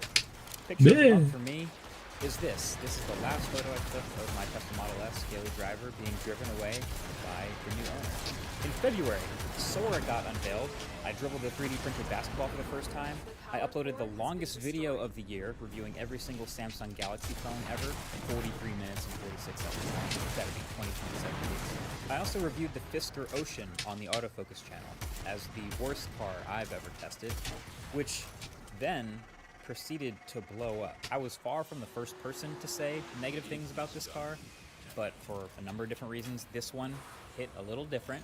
And dang, guys. I mean, I was accused of sabotaging the company's stock price on purpose, killing the company as a whole, none of which are really true. I also don't care about the stock prices of these companies, but we learned some lessons about negative reviews and bad products and the relationship that they have. More on that later too. But most excitingly in February, I joined Ridge as the chief creative partner, which honestly to me is the biggest thing I've ever done outside of YouTube. It's really exciting. We've already started making physical products and we have some more in development that you guys are gonna start to see coming out in 2025. So I'm excited about that. Picture of the month for February, this headline about Apple Vision Pro. I think it's a translation error. It's supposed to say that MKBHD weighs in, but yeah. In March, small phones officially died. I reviewed the Cybertruck in probably our biggest production as a team ever. And I also got to go to Japan for the first time to play in one of the biggest Ultimate Frisbee tournaments in the world, in the shadow of Mount Fuji. I went with New York's team, one of 2 American teams that were there, and we won. It was sick. This is also the month that that Team USA tryout that I mentioned earlier. I found out that I made that team for the first time ever in my career. So that added a bunch of training camps and an international world championship trip to Australia to the calendar. Then on Survival. March 14th, Pi Day, a Tesla service van pulled up to the studio to change a tire on somebody's car here at the studio. And that's something that they do sometimes. If you're in the right area of the country, they'll bring the service to you with a little truck. And so they performed the service. It was very convenient until it caught on fire. It started off as a small, not so concerning fire contained inside the van, and then quickly turned into a pretty big, full-on vehicle fire right outside our studio. This was the dashcam footage from my car, which detected an event while it was parked and automatically started recording. So yeah, the local fire department was able to put it out pretty quickly. Apparently the air compressor that they used to fill the tire had just shorted while sitting out there in the truck by itself. Thankfully, the truck was by itself and no one was hurt. Photo of the month though, obviously, was gonna be in April, I reviewed the Humane Pin and the Rabbit R1, two standalone AI products that just clearly came up way short of their promises and still do to an extent. But this reignited the conversation about negative product reviews. No pun intended about ignited, but it felt like everyone on the internet had something to say about it this time. People weighing in on the side of consumers, also on the side of product makers. I still stand by everything I said in those reviews, but what I mostly learned was the power that these reviews actually have, which is fascinating. And to borrow from a conversation that I had earlier with Colin and Samir, that the weight of the publish button is heavy. Oh, also this was the month that we went to shoot a video in Ohio in the direct path of the total solar eclipse. Total coincidence, but also the best coincidence of my life. I've told you guys before, but my bucket list is basically to experience as many natural phenomena as possible. Blizzard, see a tornado, aurora borealis, all these fun things. And fun fact, during this month I also had all 4 of my wisdom teeth taken out during the earthquake that happened in New Jersey. True story. Photo of the month, shot on my iPhone 15 Pro. SpaceX launches some unused baby things to the sky. In May, I gave a commencement speech to the graduates of the college I graduated from less than 10 years ago. It was surreal. I made a ChatGPT joke. It went pretty good. But mostly, I was reminded that time flies. And we also had the first Team USA training camp at a tournament in Colombia. Medellin is beautiful. The city is like kind of carved into the side of the mountain. It's amazing. We also won that tournament. It was sick. And photo of the month. Nice one. In June, the autofocus channel hit 1 million subscribers. I attempted to interview Tim Cook, but ended up just reminding him that the Magic Mouse exists. And I made one of my Grell videos, which was a behind-the-scenes video of the tech behind a PGA Tour broadcast. I've been a golfer since I was 10, so just like seeing episodes of that stuff was the coolest thing ever. But also, there's so much tech in all the rest of sports, so there will definitely be more. I also played in the Good Desert Open with a bunch of other golf creators. I didn't even play that great. It was super rusty, but it's literally the first time I've ever played golf in front of a serious crowd of people, and it was awesome. Photo of the month, I drew mock-up that became the thumbnail of the golf tech video. So then in July, I told the FBI story that I thought I'd never tell. We may or may not have another one, TBD. And then we had our second Team USA training camp, this time in Denver with that nice thin air. Photo of the month for me, my wristband can starting to get a little bit crazy. Then in August, okay, all the new Pixels came out, and the books Palma really got us rethinking handheld devices as a category. And then I took the longest break that I have ever taken from making YouTube videos. Ever. But I was in Australia for 2 weeks for the World Ultimate Championship. There's 3 divisions, open, mixed, and women's. I played for the mixed team. We played against Switzerland, Australia, Argentina, Japan, Germany, Great Britain, Italy, Australia, and Canada on our way to a gold medal as part of a USA sweep. This right here is the moment that I got.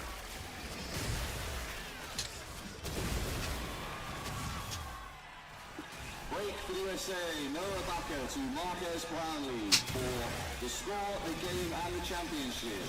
The United States, world champions in the mixed division. I think I need to make an Ultimate Frisbee explained video, because I can see people getting confused every time I post about it, and there's so many different versions of it that it is actually kind of confusing, but it's something that I care a lot about. Maybe that's a 2025. But then, hey, picture of that month, very Australia. And just like that, it was September. I flew directly from Australia to the Apple event for the iPhone 16 reveal. Fun fact, okay, thanks to time zones, I took off from Australia at 6 a.m. the morning of the Apple event. And then 10 hours later, I landed in California at 6 a.m. the morning of the event.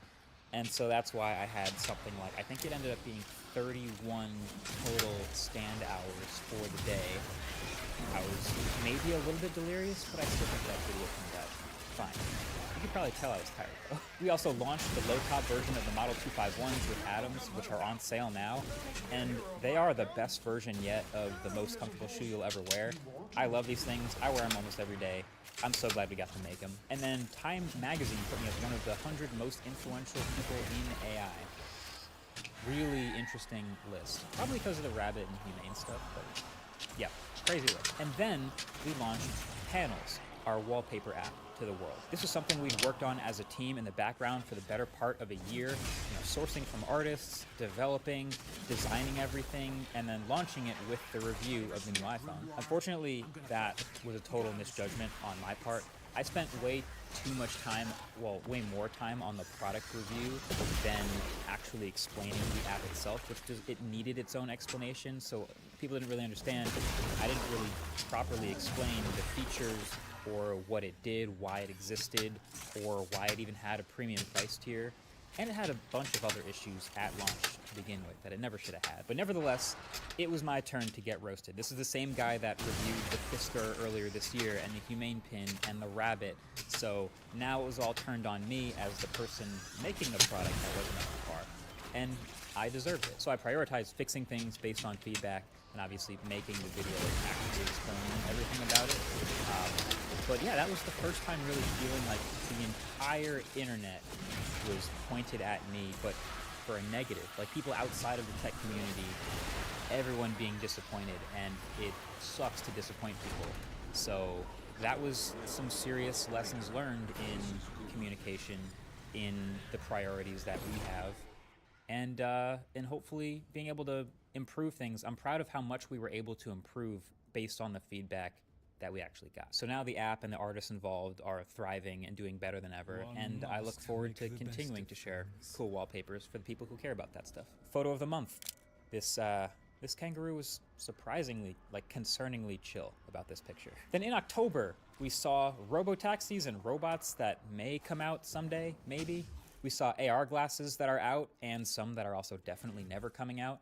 My photo of the month goes to Pony, the other Ultimate Frisbee team I play on, going to Nationals, having our best tournament of the year, eventually losing in the finals, and taking silver. Then in November, I reviewed maybe the product of the year, the base M4 Mac Mini. Just became easily the best deal in Apple's whole lineup, maybe in all of computers. Then directly after, I released a DJI action cam video, a video about using these action cams. It was sponsored. There were a whole bunch of learnings about sponsored videos from that experience that I took in pretty quickly, but I wanted to use this opportunity to address the bigger issue from that whole experience, which was the driving clip, even though it's no longer in that video. So there was a clip in that video, since removed, of POV driving a Lamborghini and accelerating to over 90 miles an hour in a 35 mile an hour zone. It's just stupid and dangerous. Not just for the actual act, which was stupid and dangerous, but also for the potential precedent that it could set. Because like we said, I know people watch these videos, and for someone to watch that and think that it's okay. So I apologized. I removed it, which I still think is the correct thing to do. Obviously, never doing it in the first place would have been way smarter, but I also never gave any context or any other details or anything around it, just because I didn't think it felt like just excuses that nobody needed. But I feel like for those of you who are watching my videos, you deserve at least a little bit of context and explanation of how we got there in the first place. So earlier in November, another YouTuber who will remain nameless invited me out to test drive a car.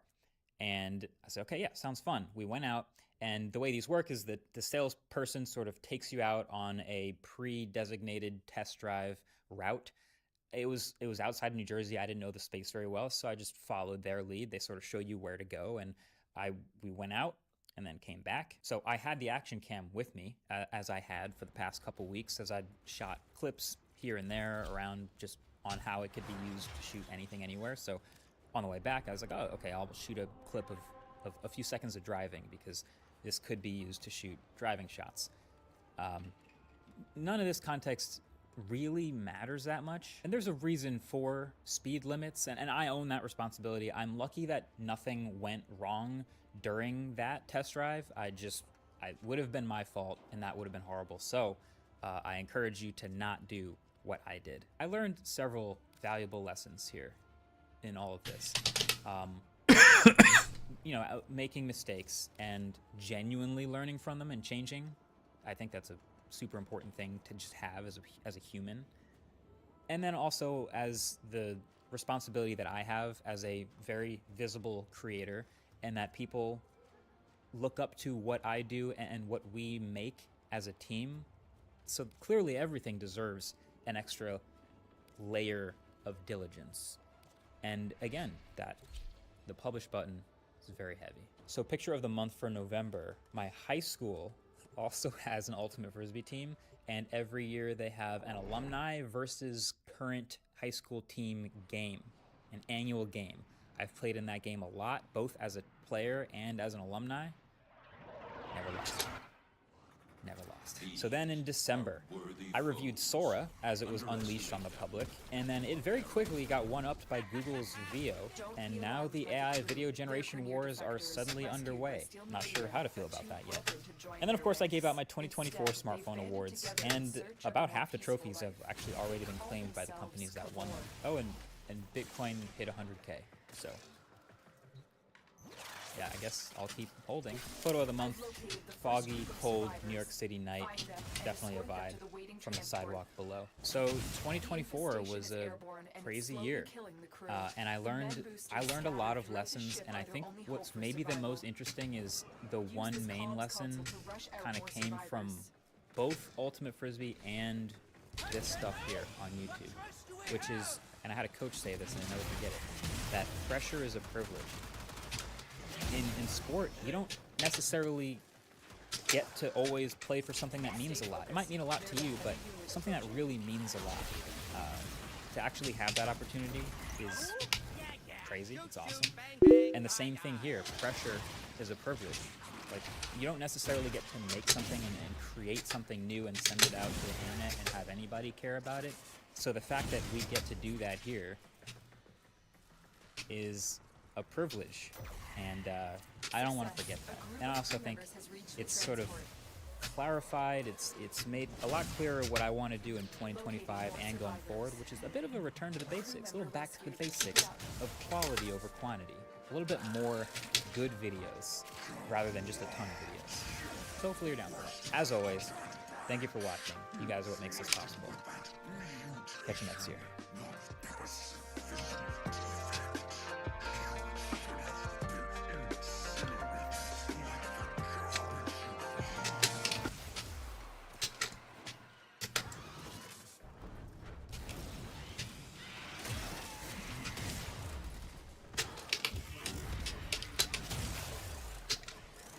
Let the survivors know you're ready to keep moving.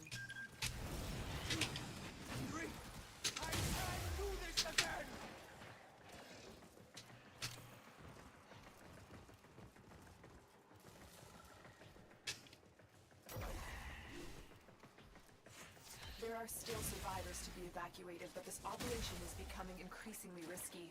You have permission to seek extraction when you feel you can no longer protect the crew. Survivors are trying to get to the transport. They aren't going to make it without Nope. help. It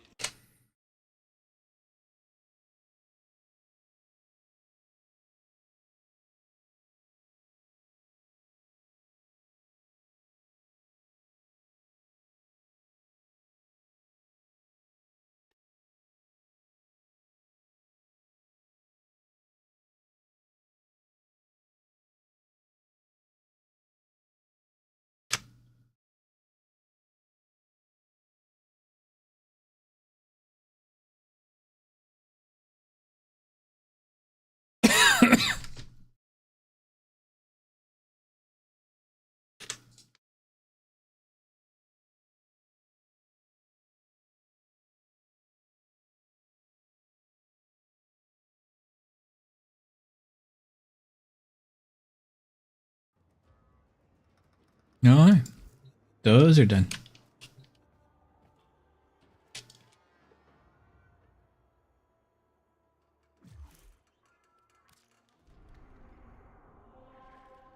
Oh, wait, back to navigation. That's not where I needed to go.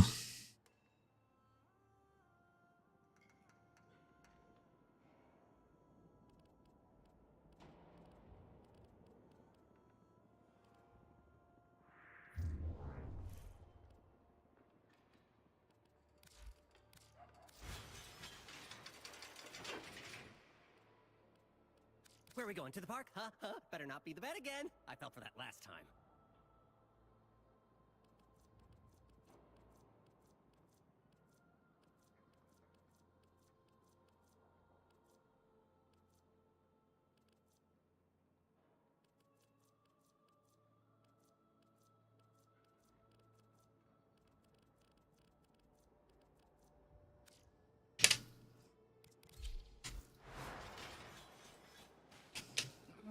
What are you doing that's so important?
I think that's most all the stuff I needed to do tonight.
I think I'll switch games then.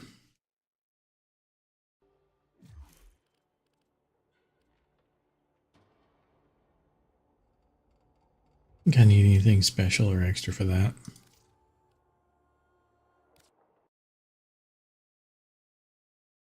let's see.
I really don't know how to edit that.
Mm-hmm.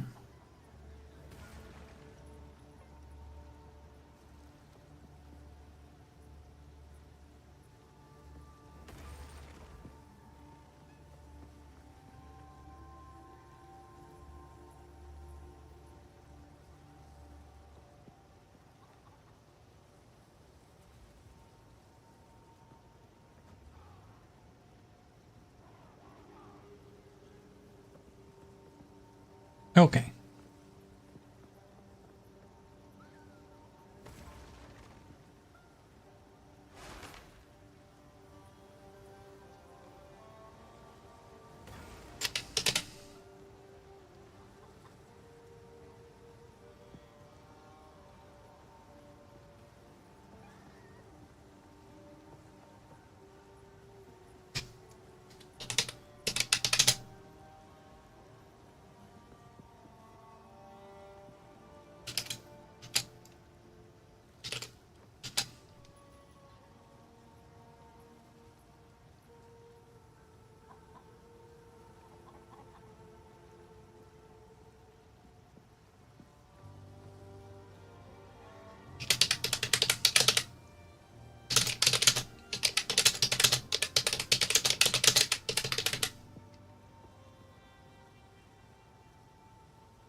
Okay, that works.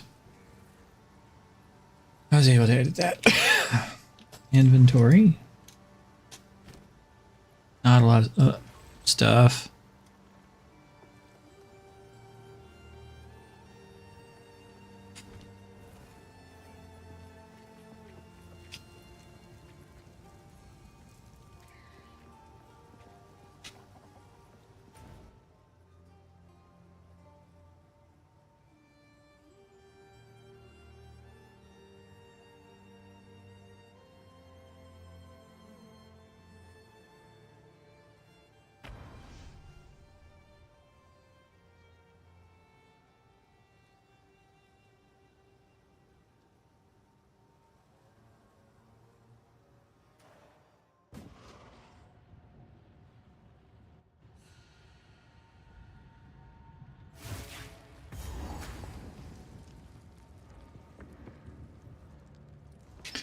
It's been a while since I played this.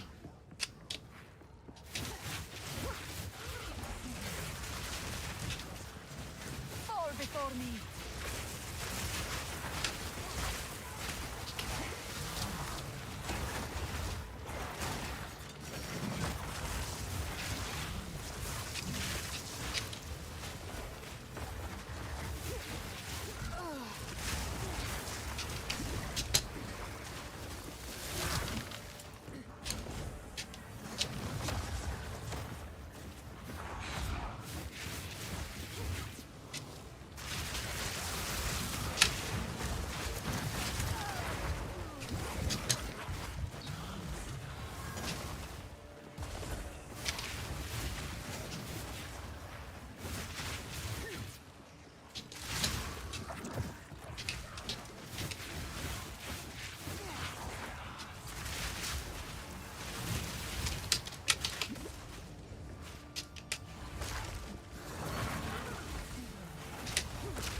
Weird. Okay.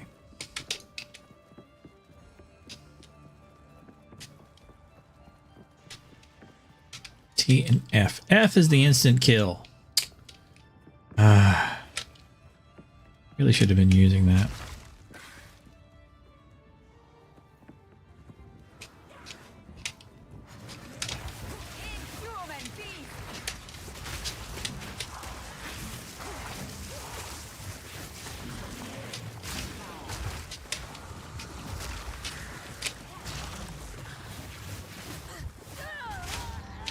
I'm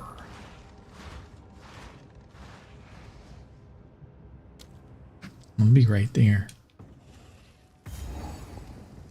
Hey, lady.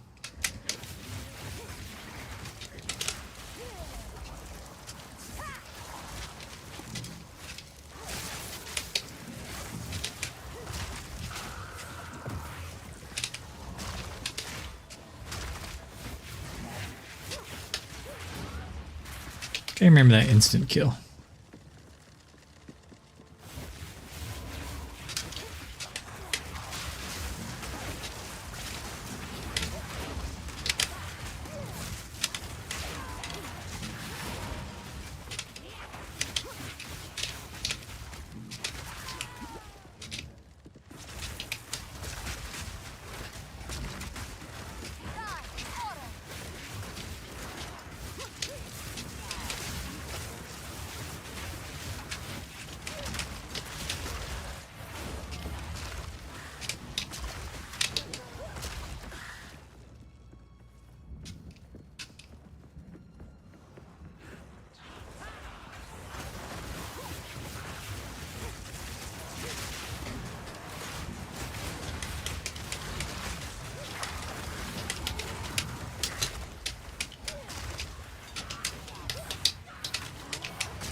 Give me your corpse. Give me your corpse.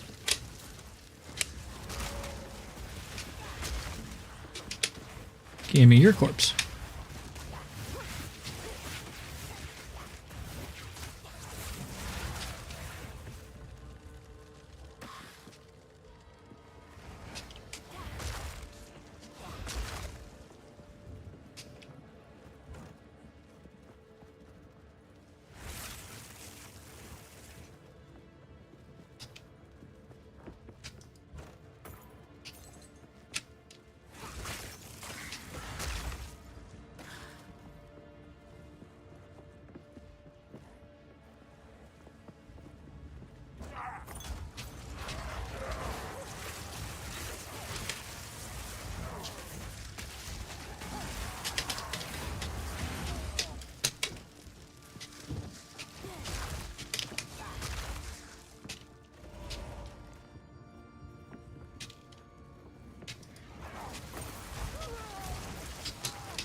Corpse, corpse.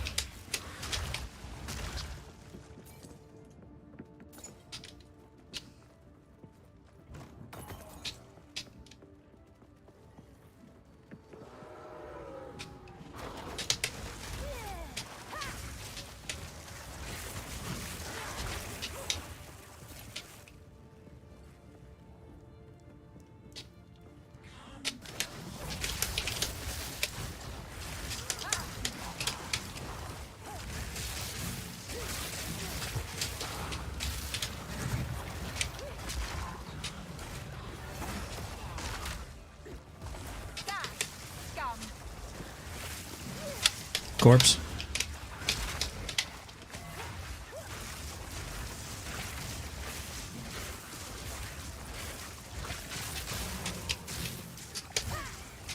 Give me your corpse.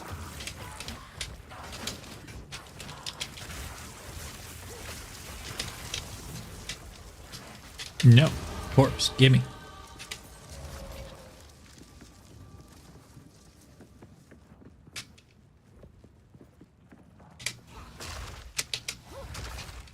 Minions. Come here.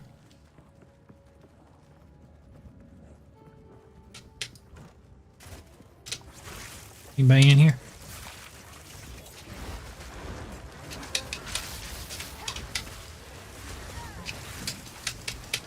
Corpses. Come on, corpses.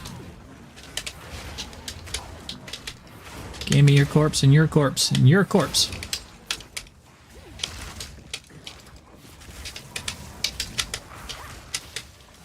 Give me your souls.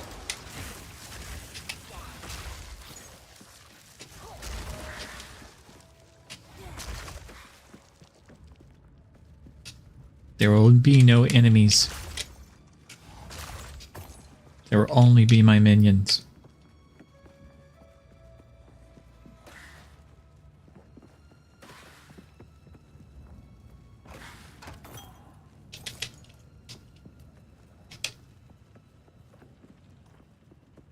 There are no enemies, there are only minions. Yes, I got plenty of room. Oh yeah, I did level. Mm-hmm.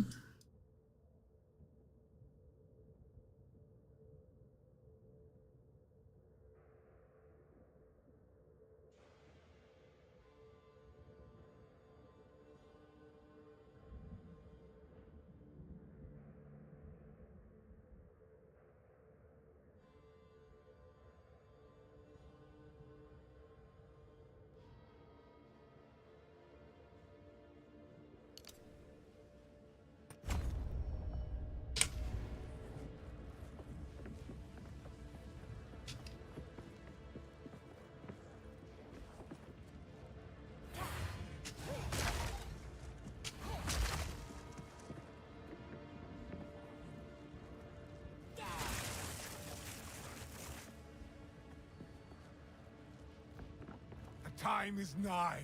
Our triumph is at hand. Time is nigh. Just a man. Nothing more.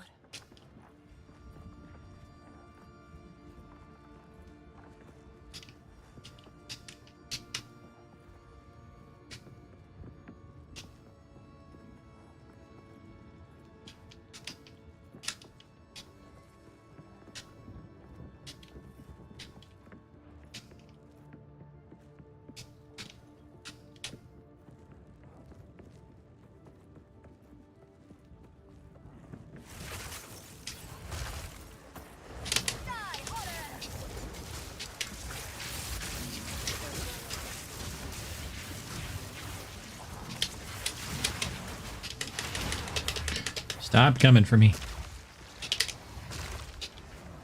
Let's go back. No.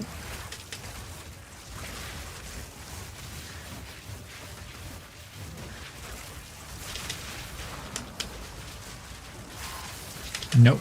Give me your soul.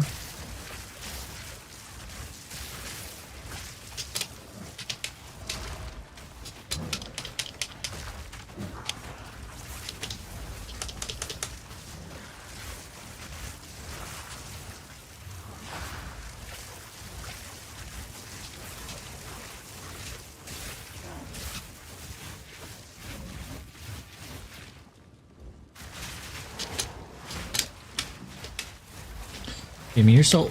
Thank you.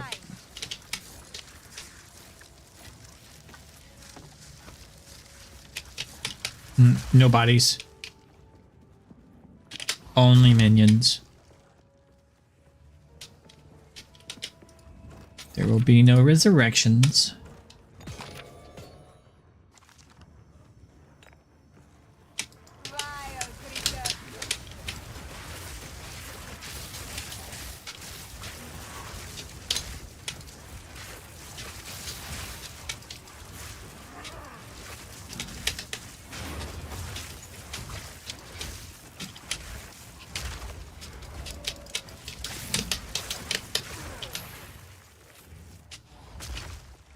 Let's go back around the corner.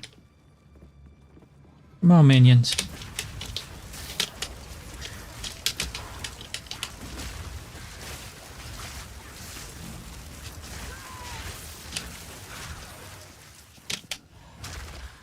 No bodies, just minions. I've explained this.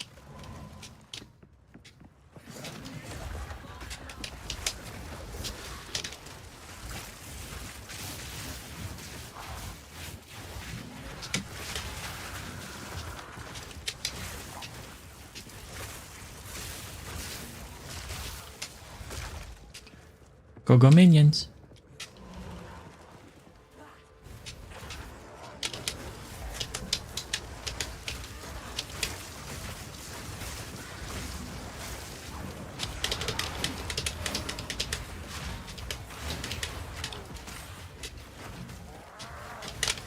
Give me your souls.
Is mine.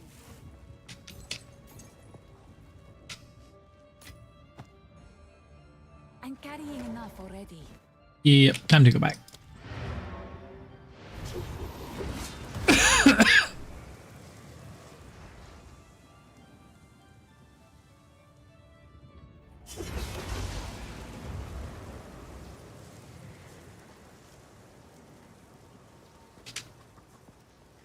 What have you learned?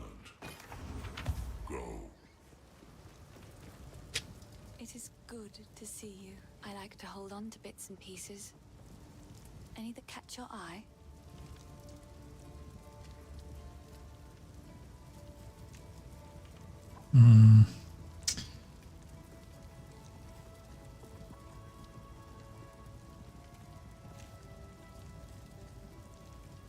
Level 5 siphon power. That has a lot of other cool things, though.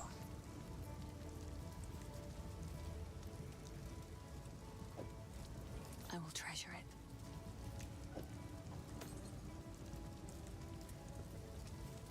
it. Level 5 malice. I don't know what that is.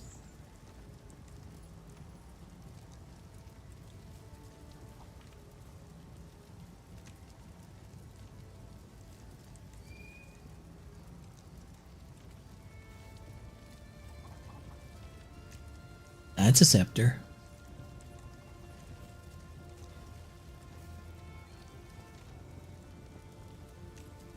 A lot of decks. I'm not going to be able to wear that anytime soon. You can just go on over there.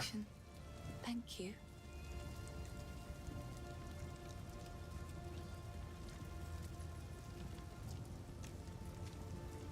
Don't really need that. Another for my collection. Thank you. We have like one fire spell.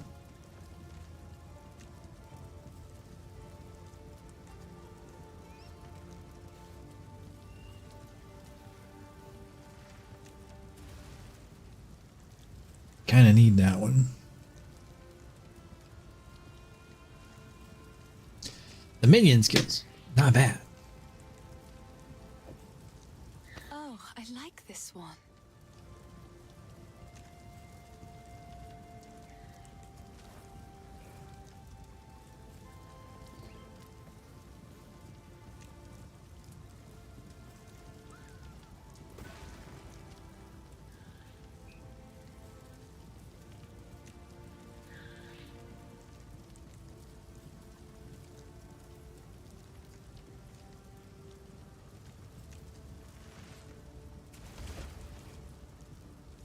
Oh, I like this one. Glad you do, lady. Okay, I guess I can. Ooh.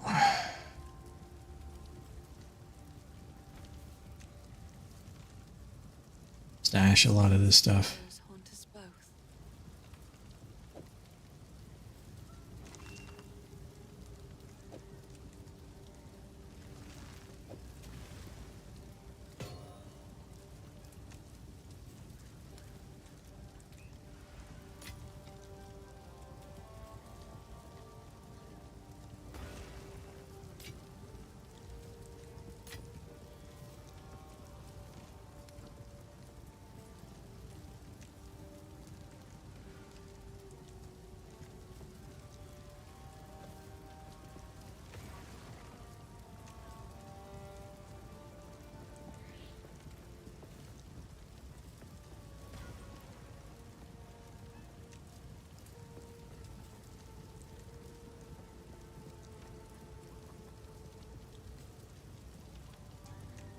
Do minions count as allies? Do I want to get about power siphon?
That's a little bit better than that one. Power Siphon is great for the instant kill.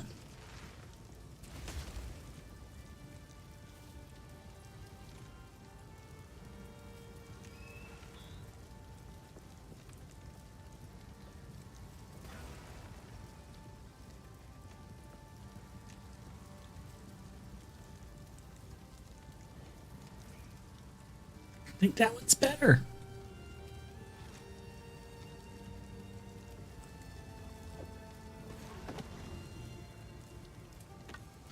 It's a two-handed.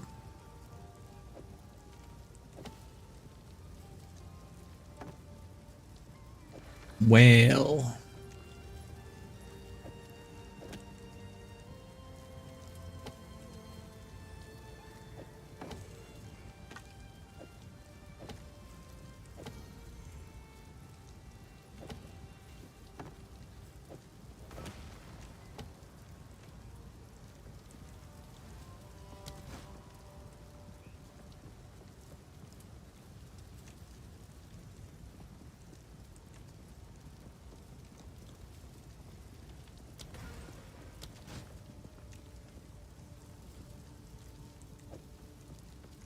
Can't really cast that.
I mean, I could equip the skeletal warrior. That gives me minion spirit 100.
Question is, why can't I hand wield that?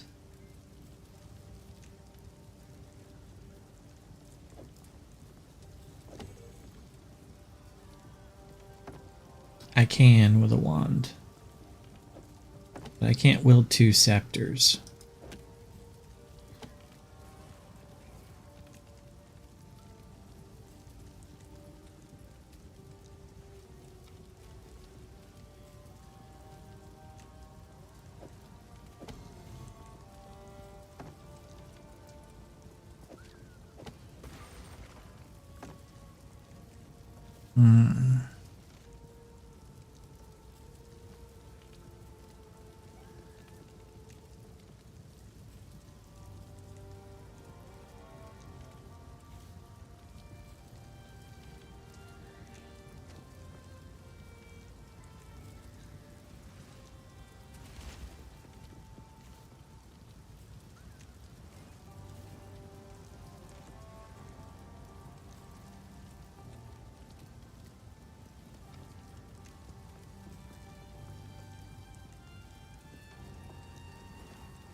Interesting.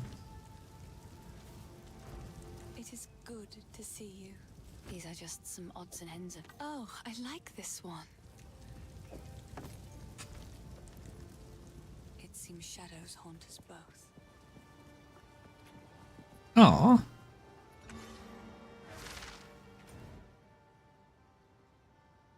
That took too long. My portal's gone. That sucks.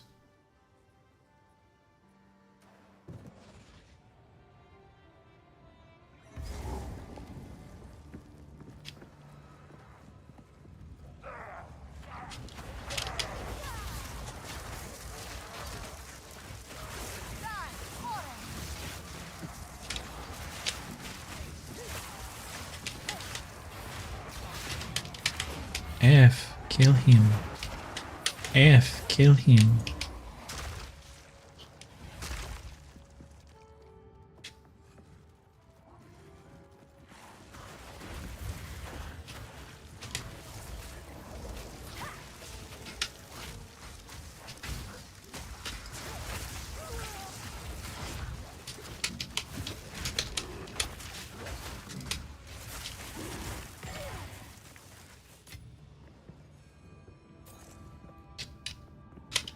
Corpses, corpses.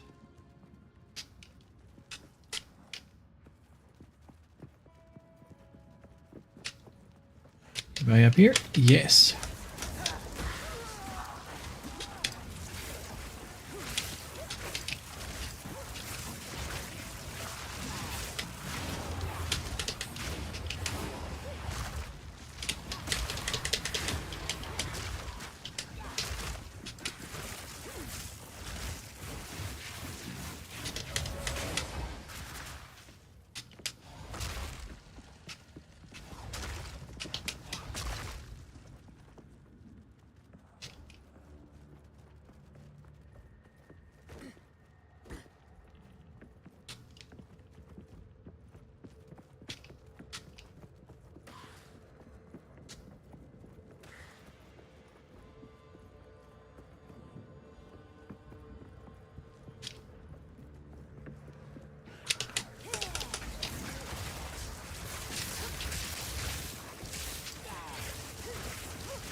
Give me your corpse.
Oh, okay.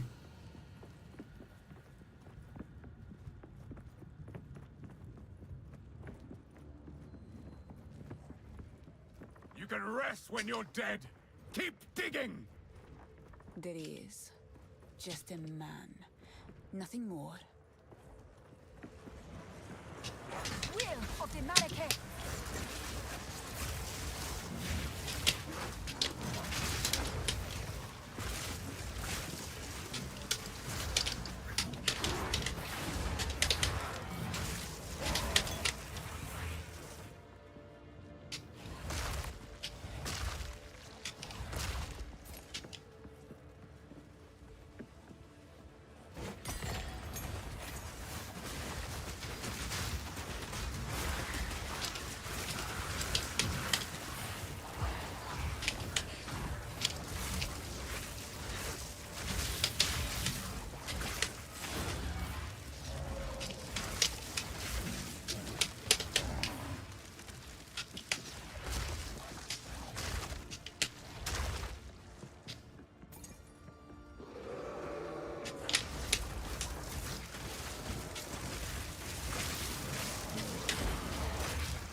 Okay, well, my thing got filled, so I think I'm gonna go to the other end where I was and keep exploring because it didn't have a checkpoint.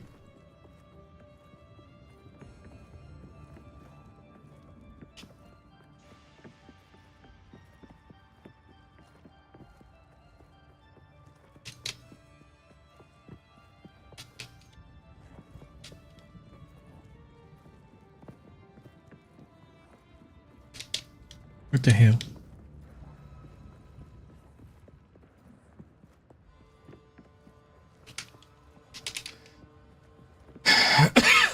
Mm.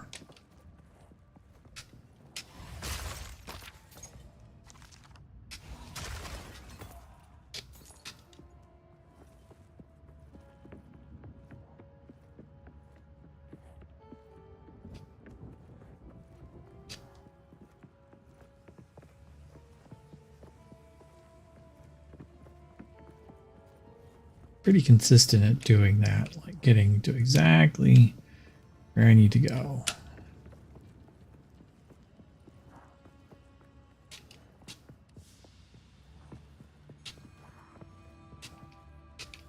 I hear things growling.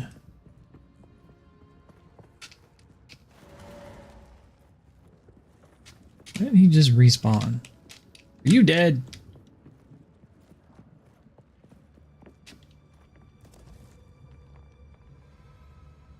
First ones, hear our laments.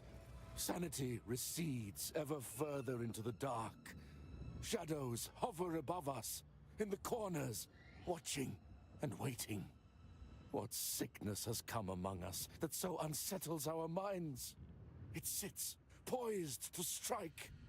Nowhere. What foul energy gives life to you?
Give me your soul. Go now, defiler of flame.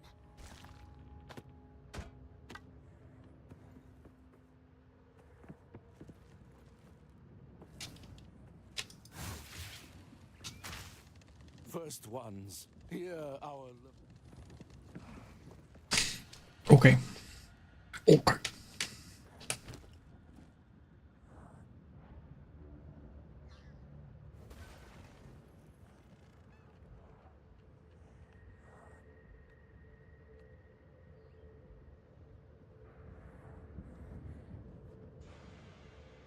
Just 20 to my maximum life.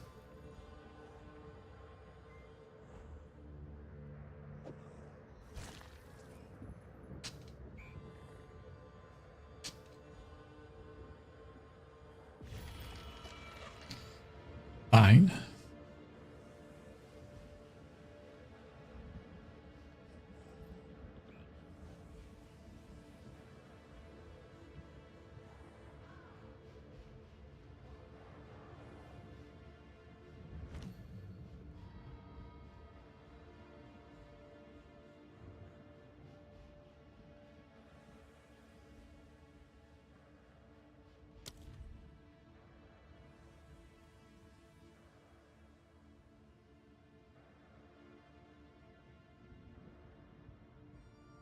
It only lasts 20 seconds.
Hold down the button for Incinerate to launch a jet of flame and ignite your enemies.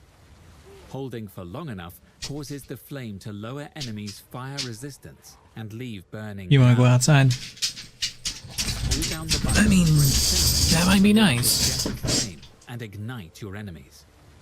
Holding for long enough causes the flame to lower enemies' fire resistance and leave burning ground. Hold down the button for Incinerate to launch a jet of flame and ignite your enemies. Holding for long enough causes the flame to lower enemies' fire resistance and leave burning ground. Hold down the button for Incinerate to launch a jet of flame and ignite your enemies. Holding for long enough causes the flame to lower enemies' fire resistance and leave burning ground.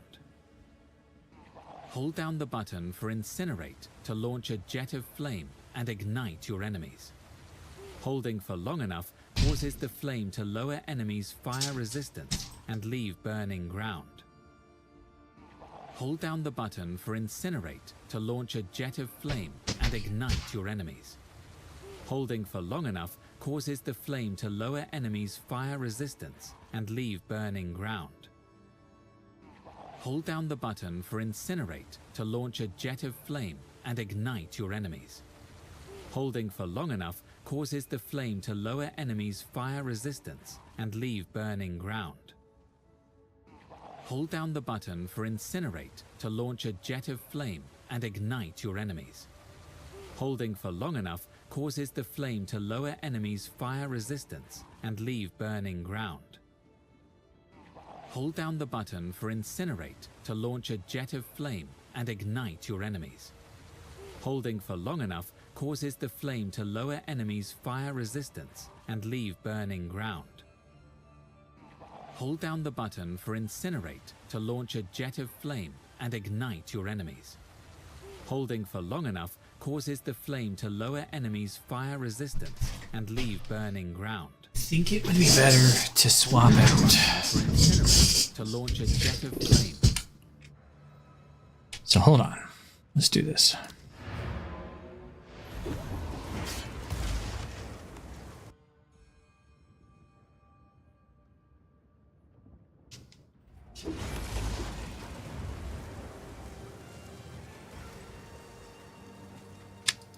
Quickly.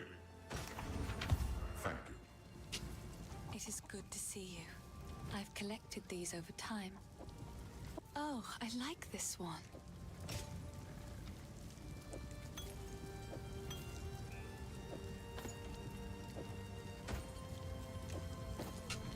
It seems shadows haunt us both.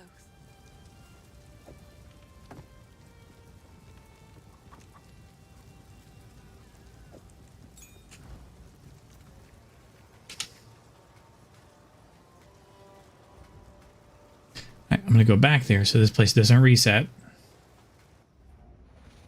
Okay, now this place isn't going to reset on me. Do what I was wanting to do before.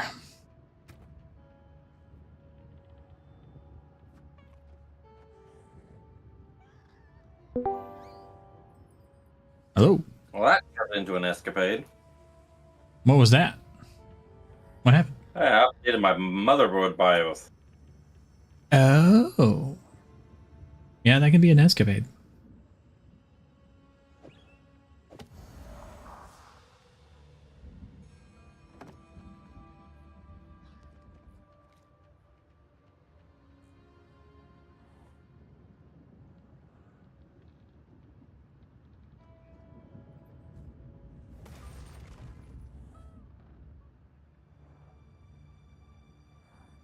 Now I'm reinstalling Armory Crate.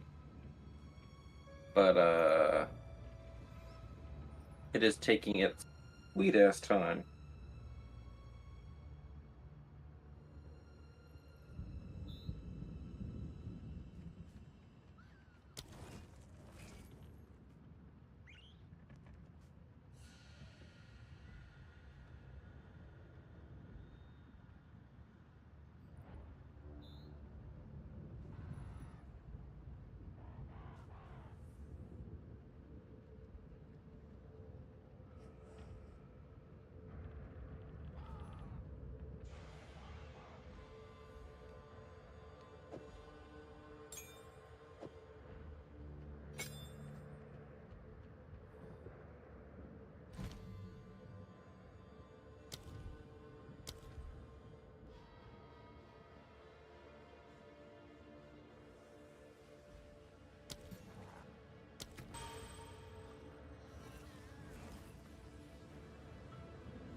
kind of make that better.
I was hoping.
It is good to see. Finn makes fun of my collection, but I think it's charming. Another for my goodbye. Sad face.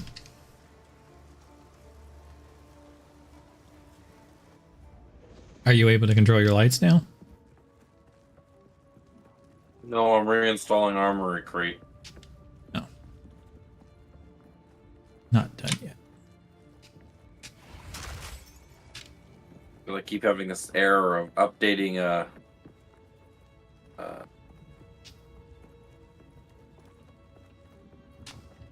update failed.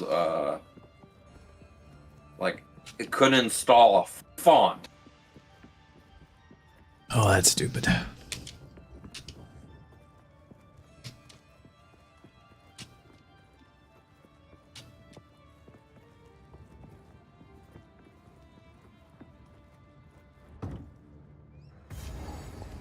You just love computers sometimes.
hear bad guys. No.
Nothing.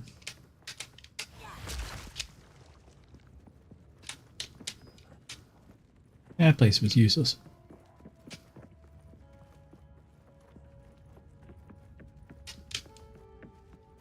The time is nigh.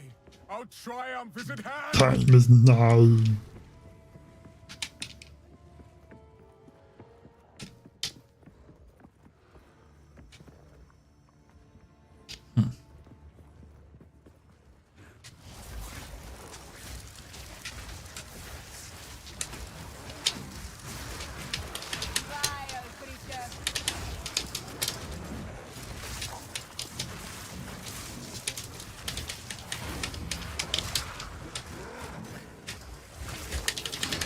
Give me your souls.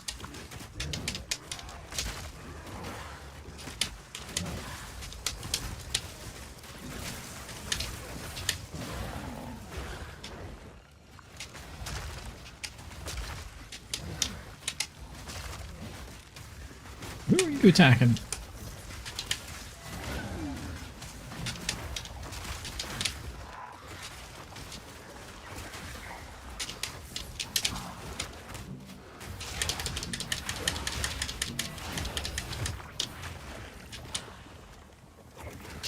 Oh, bad guy.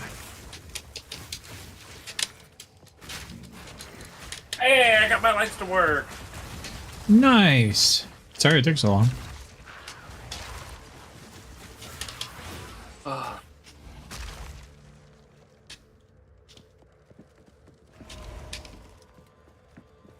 One eternity later. Yo, yeah. What'd you have to do to get the font installed? I had to reinstall Armory Crate. So I Just uninstall it and reinstall it. uninstall the whole damn thing and then reinstall it from scratch. Yeah, okay. Yeah. Holy shit. Not just an install over it, like an uninstall of it. Yeah. Well, when it says like reinstall, I'm like, okay, I'm gonna uninstall it and then reinstall it. Yeah.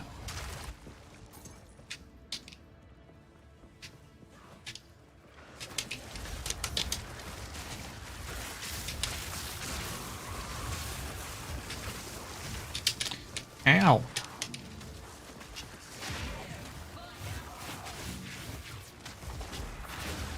Let's die.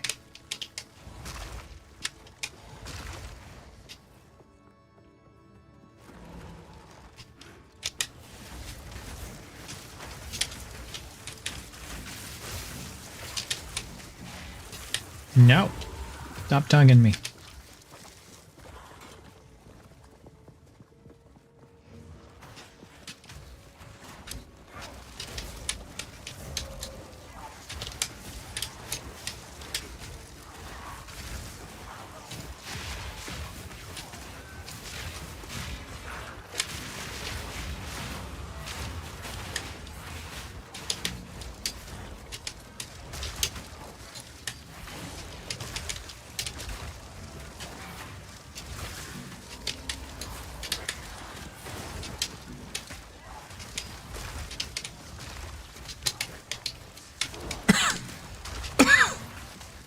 Excuse me.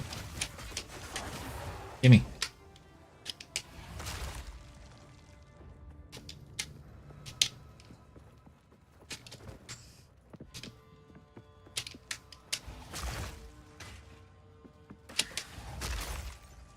Well, that's interesting game. Somehow I got an iron cuirass out of a bottle. What? Yeah, I broke a bottle and an iron cuirass came out of it. I'm like, don't think that's how physics works. Magic bottle. Like a bag of holding. Yeah. It's bigger on the inside. Door. Fuck.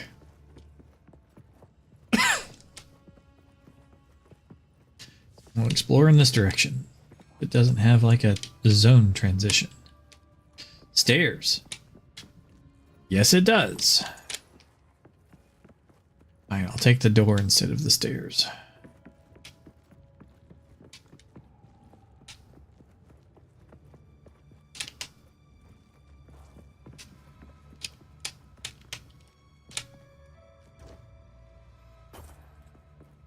Well, there's a bunch of gold. I sense Oriana knows. And I cannot deny that which I know deep down to be true. That fair-haired villager, an eternal descendant, she knew. Oh. At that moment when our eyes I didn't know locked, there was different. we both knew. She clung to her children like I would end them then and there. Why the fuck weren't you working earlier? There's of no risk now, but how many others must I fear? Is my blood truly impure? Oriana assures me we can right some of the wrongs of the past. Okay.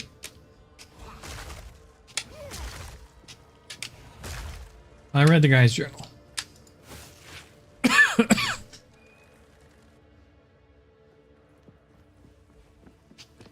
He stole his money.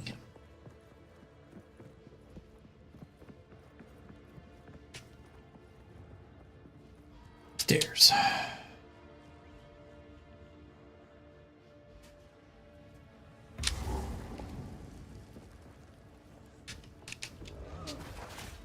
Oh, that's a bunch of bad guys. Stop with the tongue, damn it.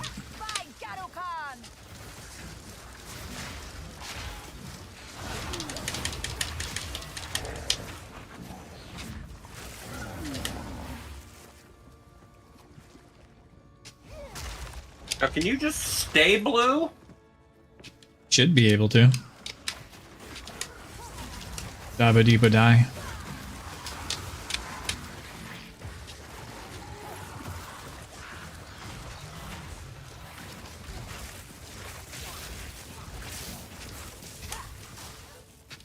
Corsair and Armory crit working. Corsair's blue comes out white, so I have to put it to like a purple when it comes out blue. And Armory crate's blue is really nice. 'Cause I like a nice cobalt blue. Yeah, it's one of my favorite colors. I have a vest that's metallic cobalt blue. I wear it and I feel like a supervillain.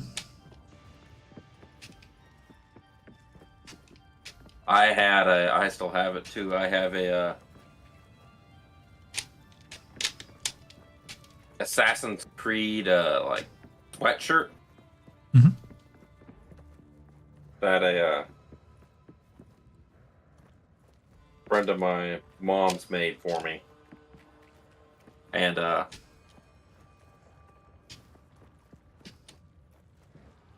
like it's got like the weird little. It's like a pullover sweatshirt, but it's got like the weird tails and the nice hoodie and everything, and it looks like a Ezio's from Brotherhood.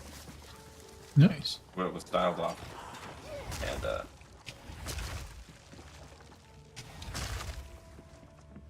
And then when she made it for her, I had her make a putting some buttons on the left side of it so I could clip on the cape if I wanted. Yeah.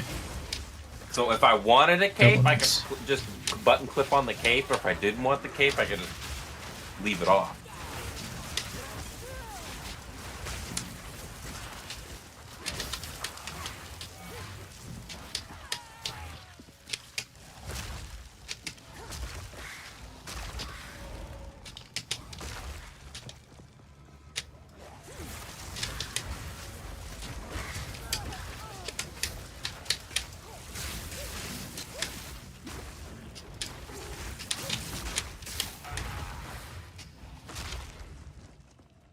Well, at least my motherboard BIOS is updated now. Yeah. It was only almost 4 years out of date. Or like 7 generations out of date. Yeah, I don't know. It got an update for its BIOS the 11th of December. Mm. I was like, There's- what? There's been a lot of vulnerability issues. Thanks, Windows.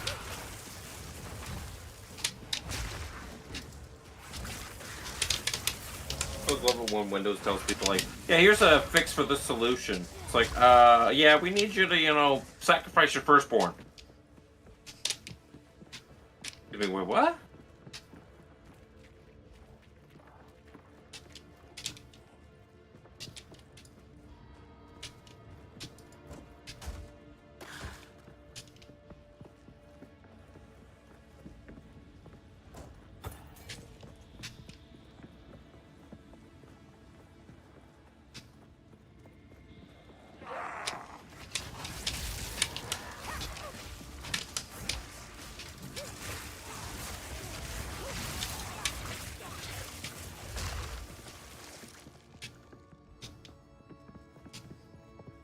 Yes, more. Don't stop. The beast hungers.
mine.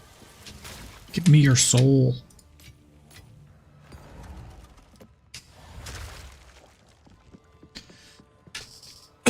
Okay, that guy's dead.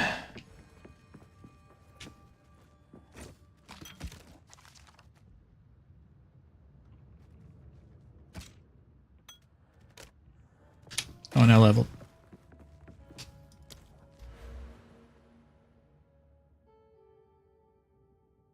There. Scary. What? Just sudden shout. It was like scary. Yeah, out of nowhere. I clicked the. This,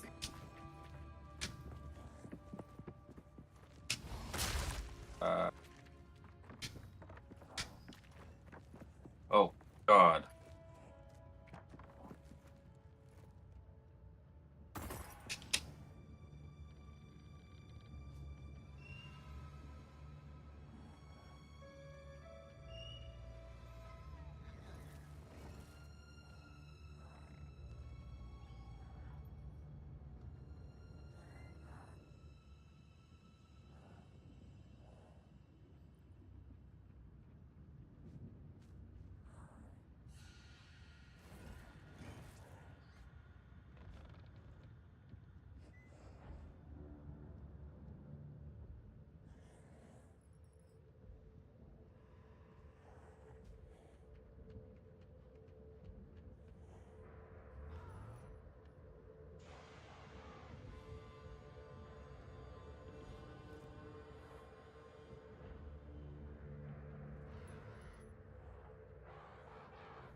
Torture log, huh?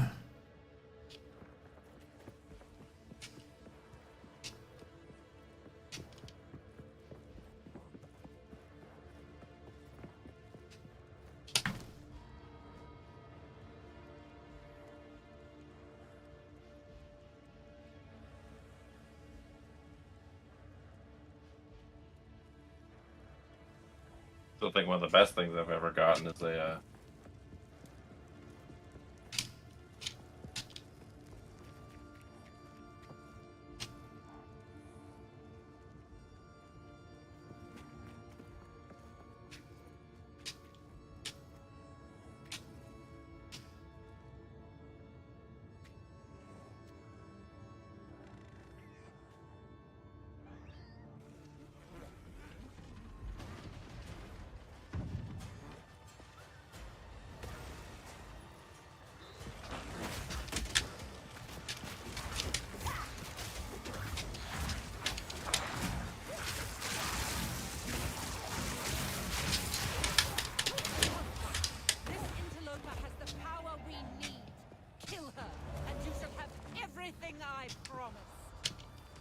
Holy shit!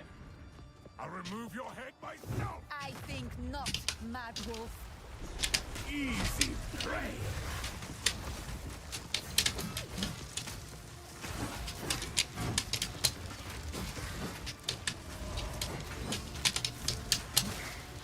First one's iron. You'll pay with your life.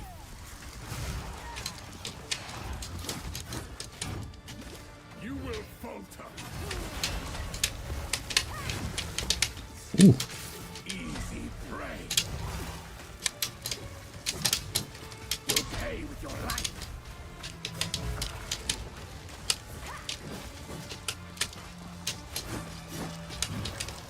First one's iron. First dawn's frost.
Oh, no, no, no, no, no, no, no, no, no. Yes, yes, yes, yes, yes, yes, yes.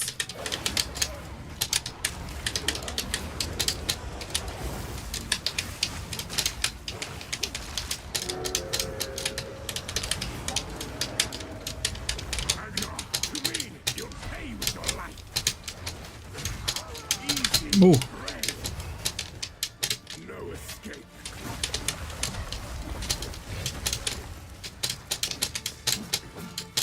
Nope. Run, little rabbits. First one's higher.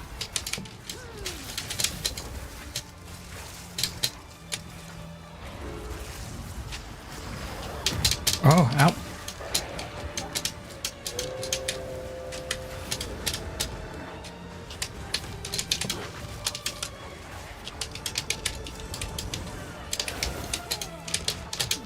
Ooh.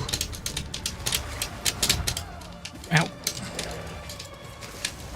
Ragnar, to me, you'll pay with your life. First Dawn's frost. Easy prey.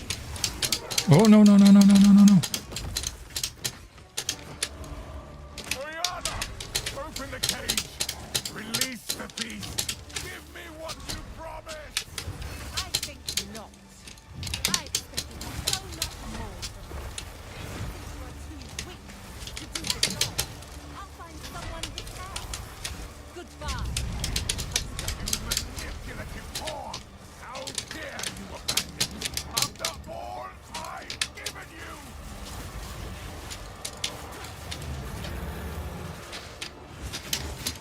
Desolation.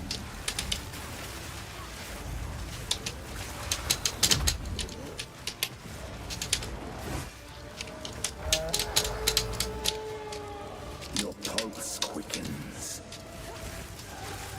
The eternal impure. With bloodlust empowered. Our Ezemir endured. But soon all were devoured. In unending war. Death waited at the door. Then hour by hour, men fell as summer sour. I will take out your heart and savor each bite. Chilling frost, requiem on high.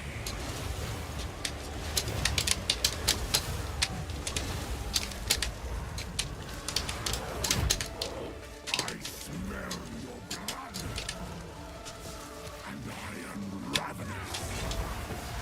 Freezing gale.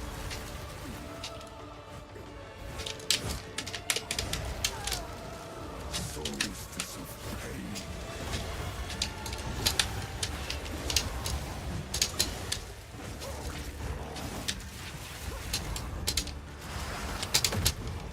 I smell your blood, and I am ravenous. Oh, no, no, no, no, no, no.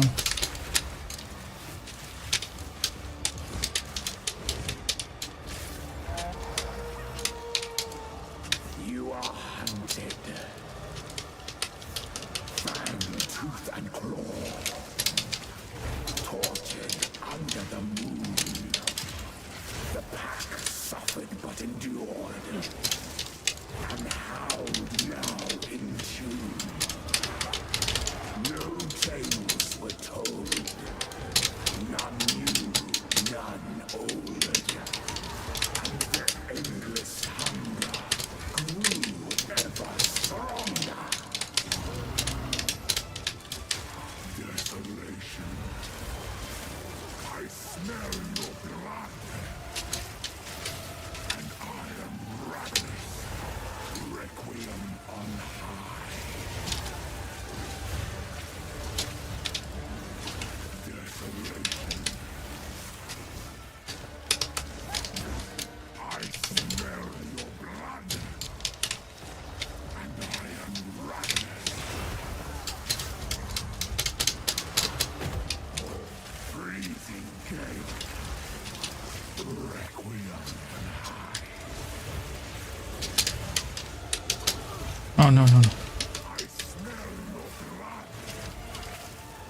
As night falls,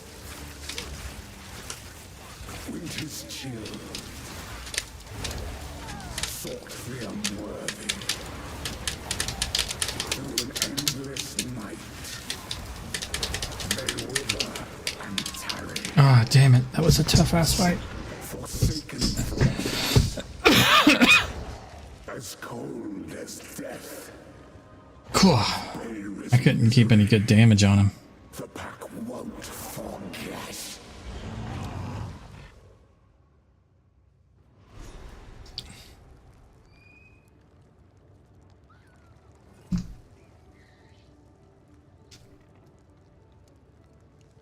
Me.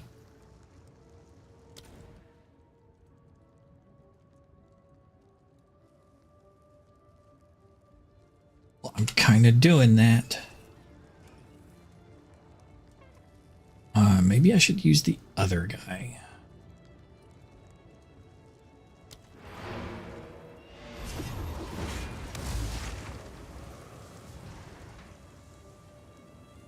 He is cheaper. And this guy's a frost dude. I don't think I need more frost dude.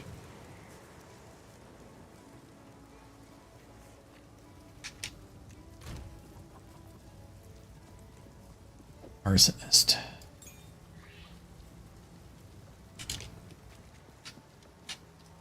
Greetings. It is good to see you. Finn makes fun of my collection. I will treasure it.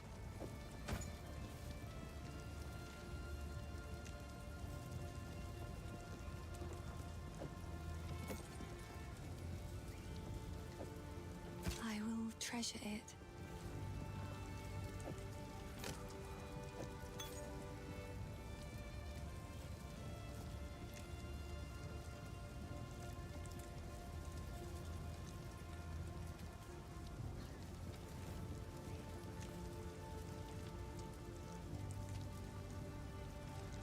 Need a cold protection. I have lightning and fire resistance. Hmm. Be careful.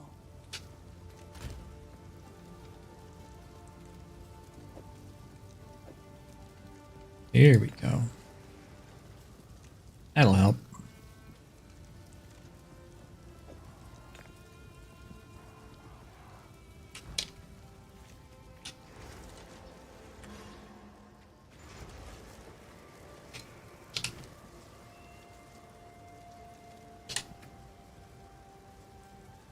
Frost Mage, take a break.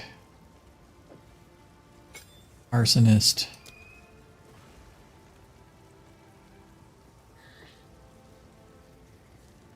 You can go on. Fire.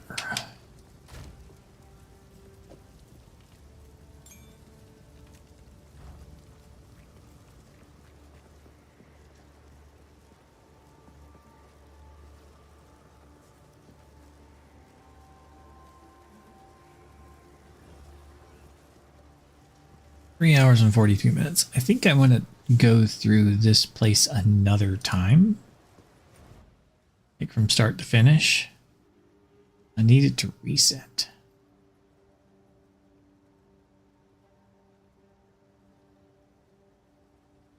Mud Burrow. I don't know how to get there.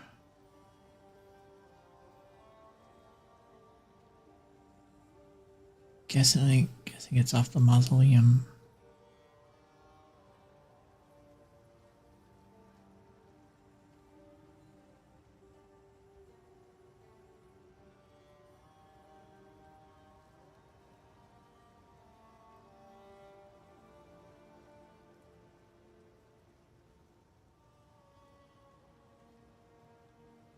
I don't even know how to get to the mud.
I think I have been here. Maybe.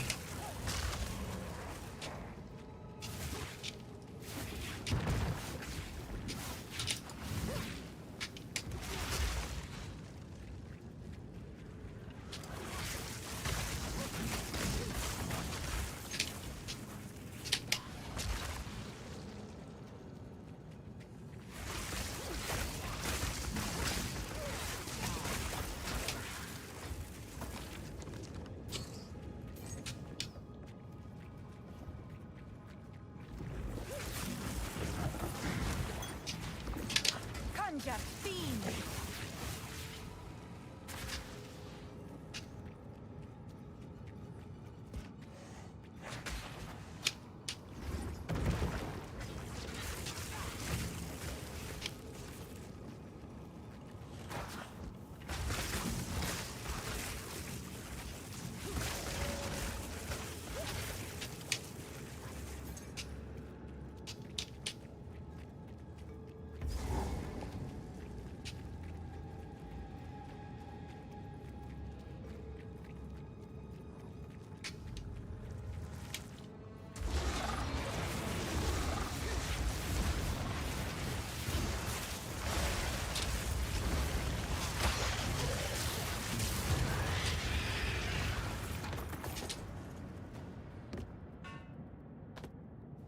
Okay.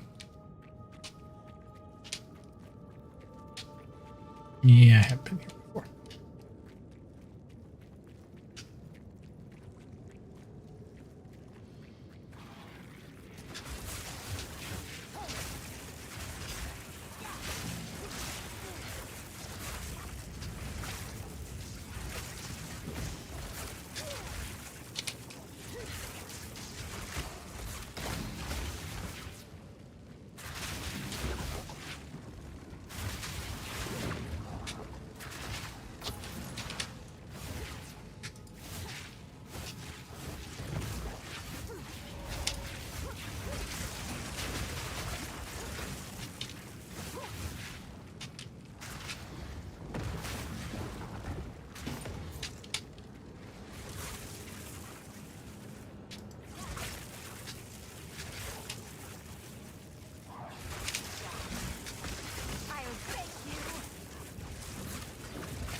I have no space for that.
Okay.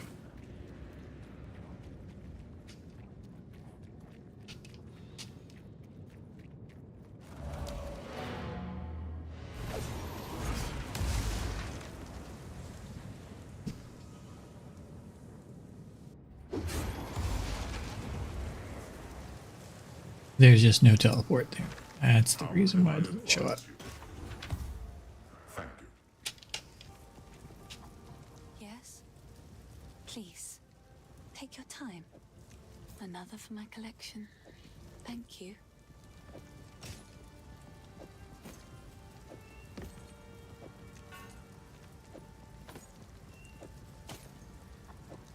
I will treasure it.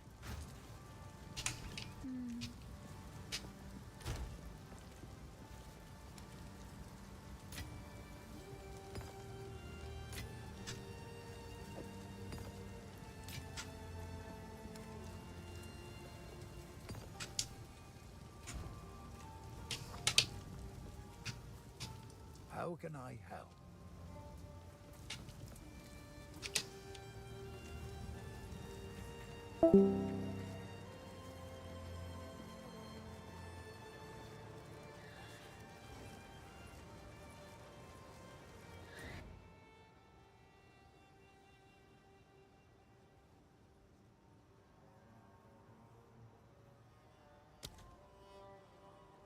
Ah.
Your soul will join my steeple of death.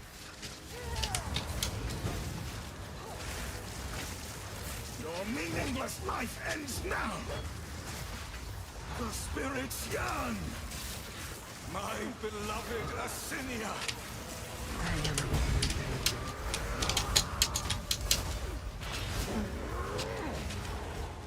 Your meaningless life ends now. Your soul is mine. Cut down. Your soul is mine. Rend your soul. I will end your meaningless work. The Eternals will never surrender!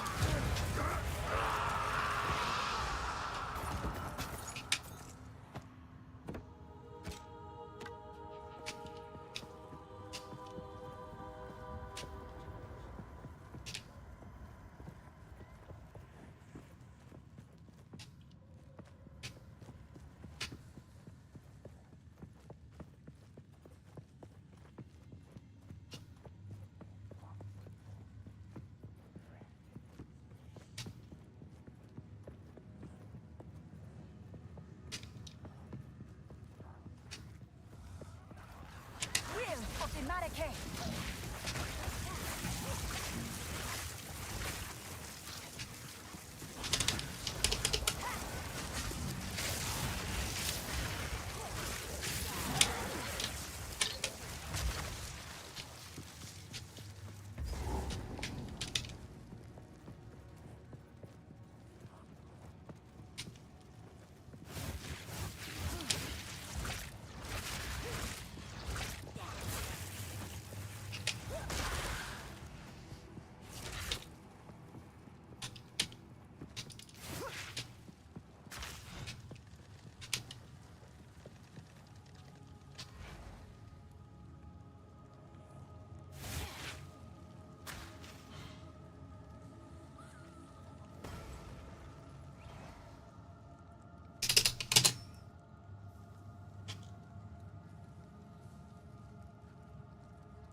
Got it.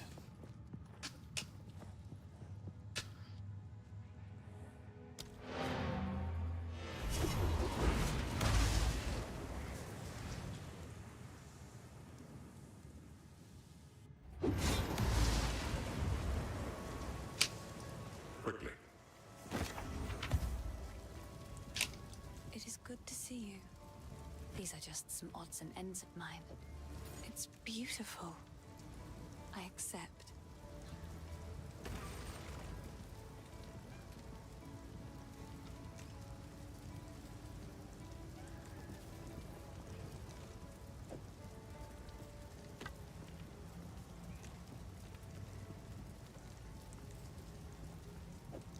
Oh, I like this one.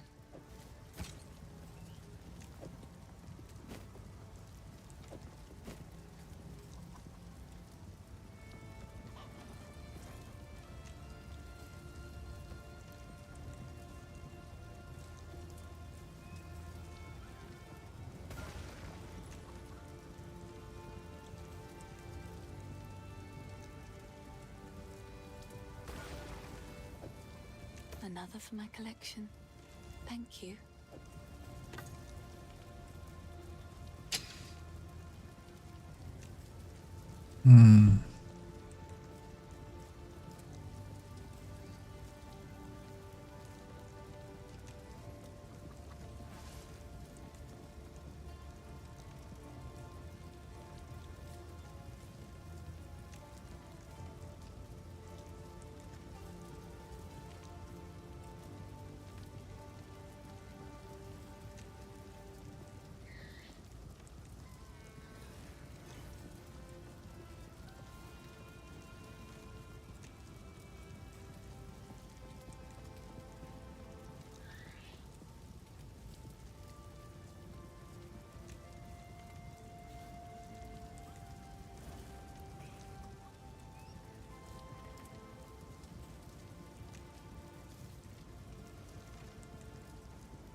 Hmm.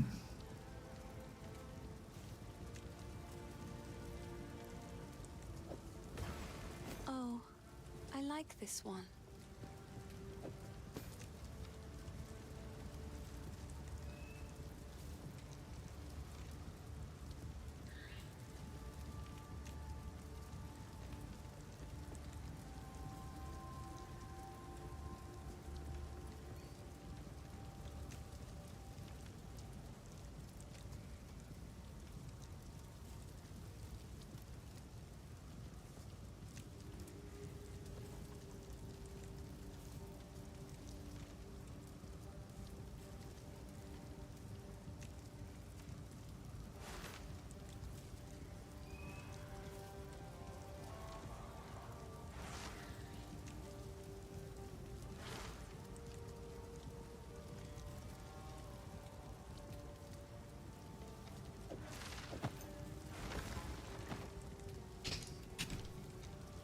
It seems shadows haunt us both.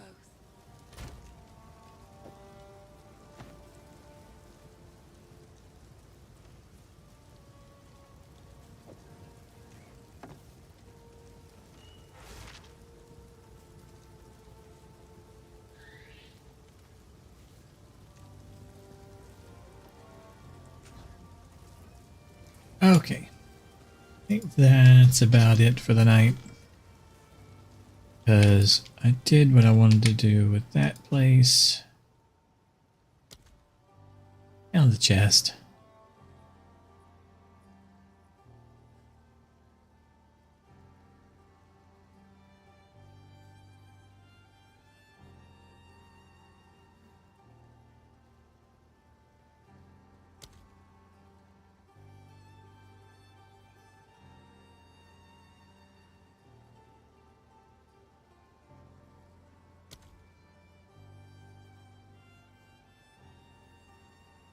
Yeah.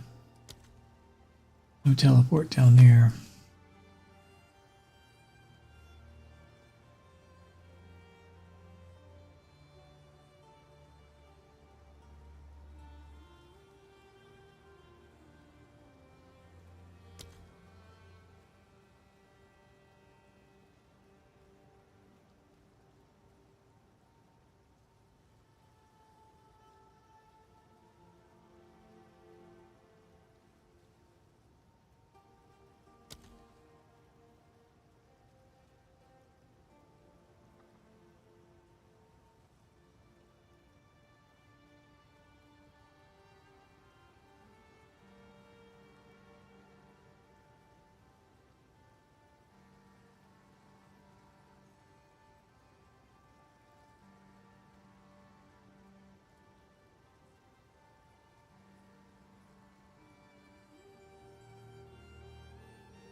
Okay.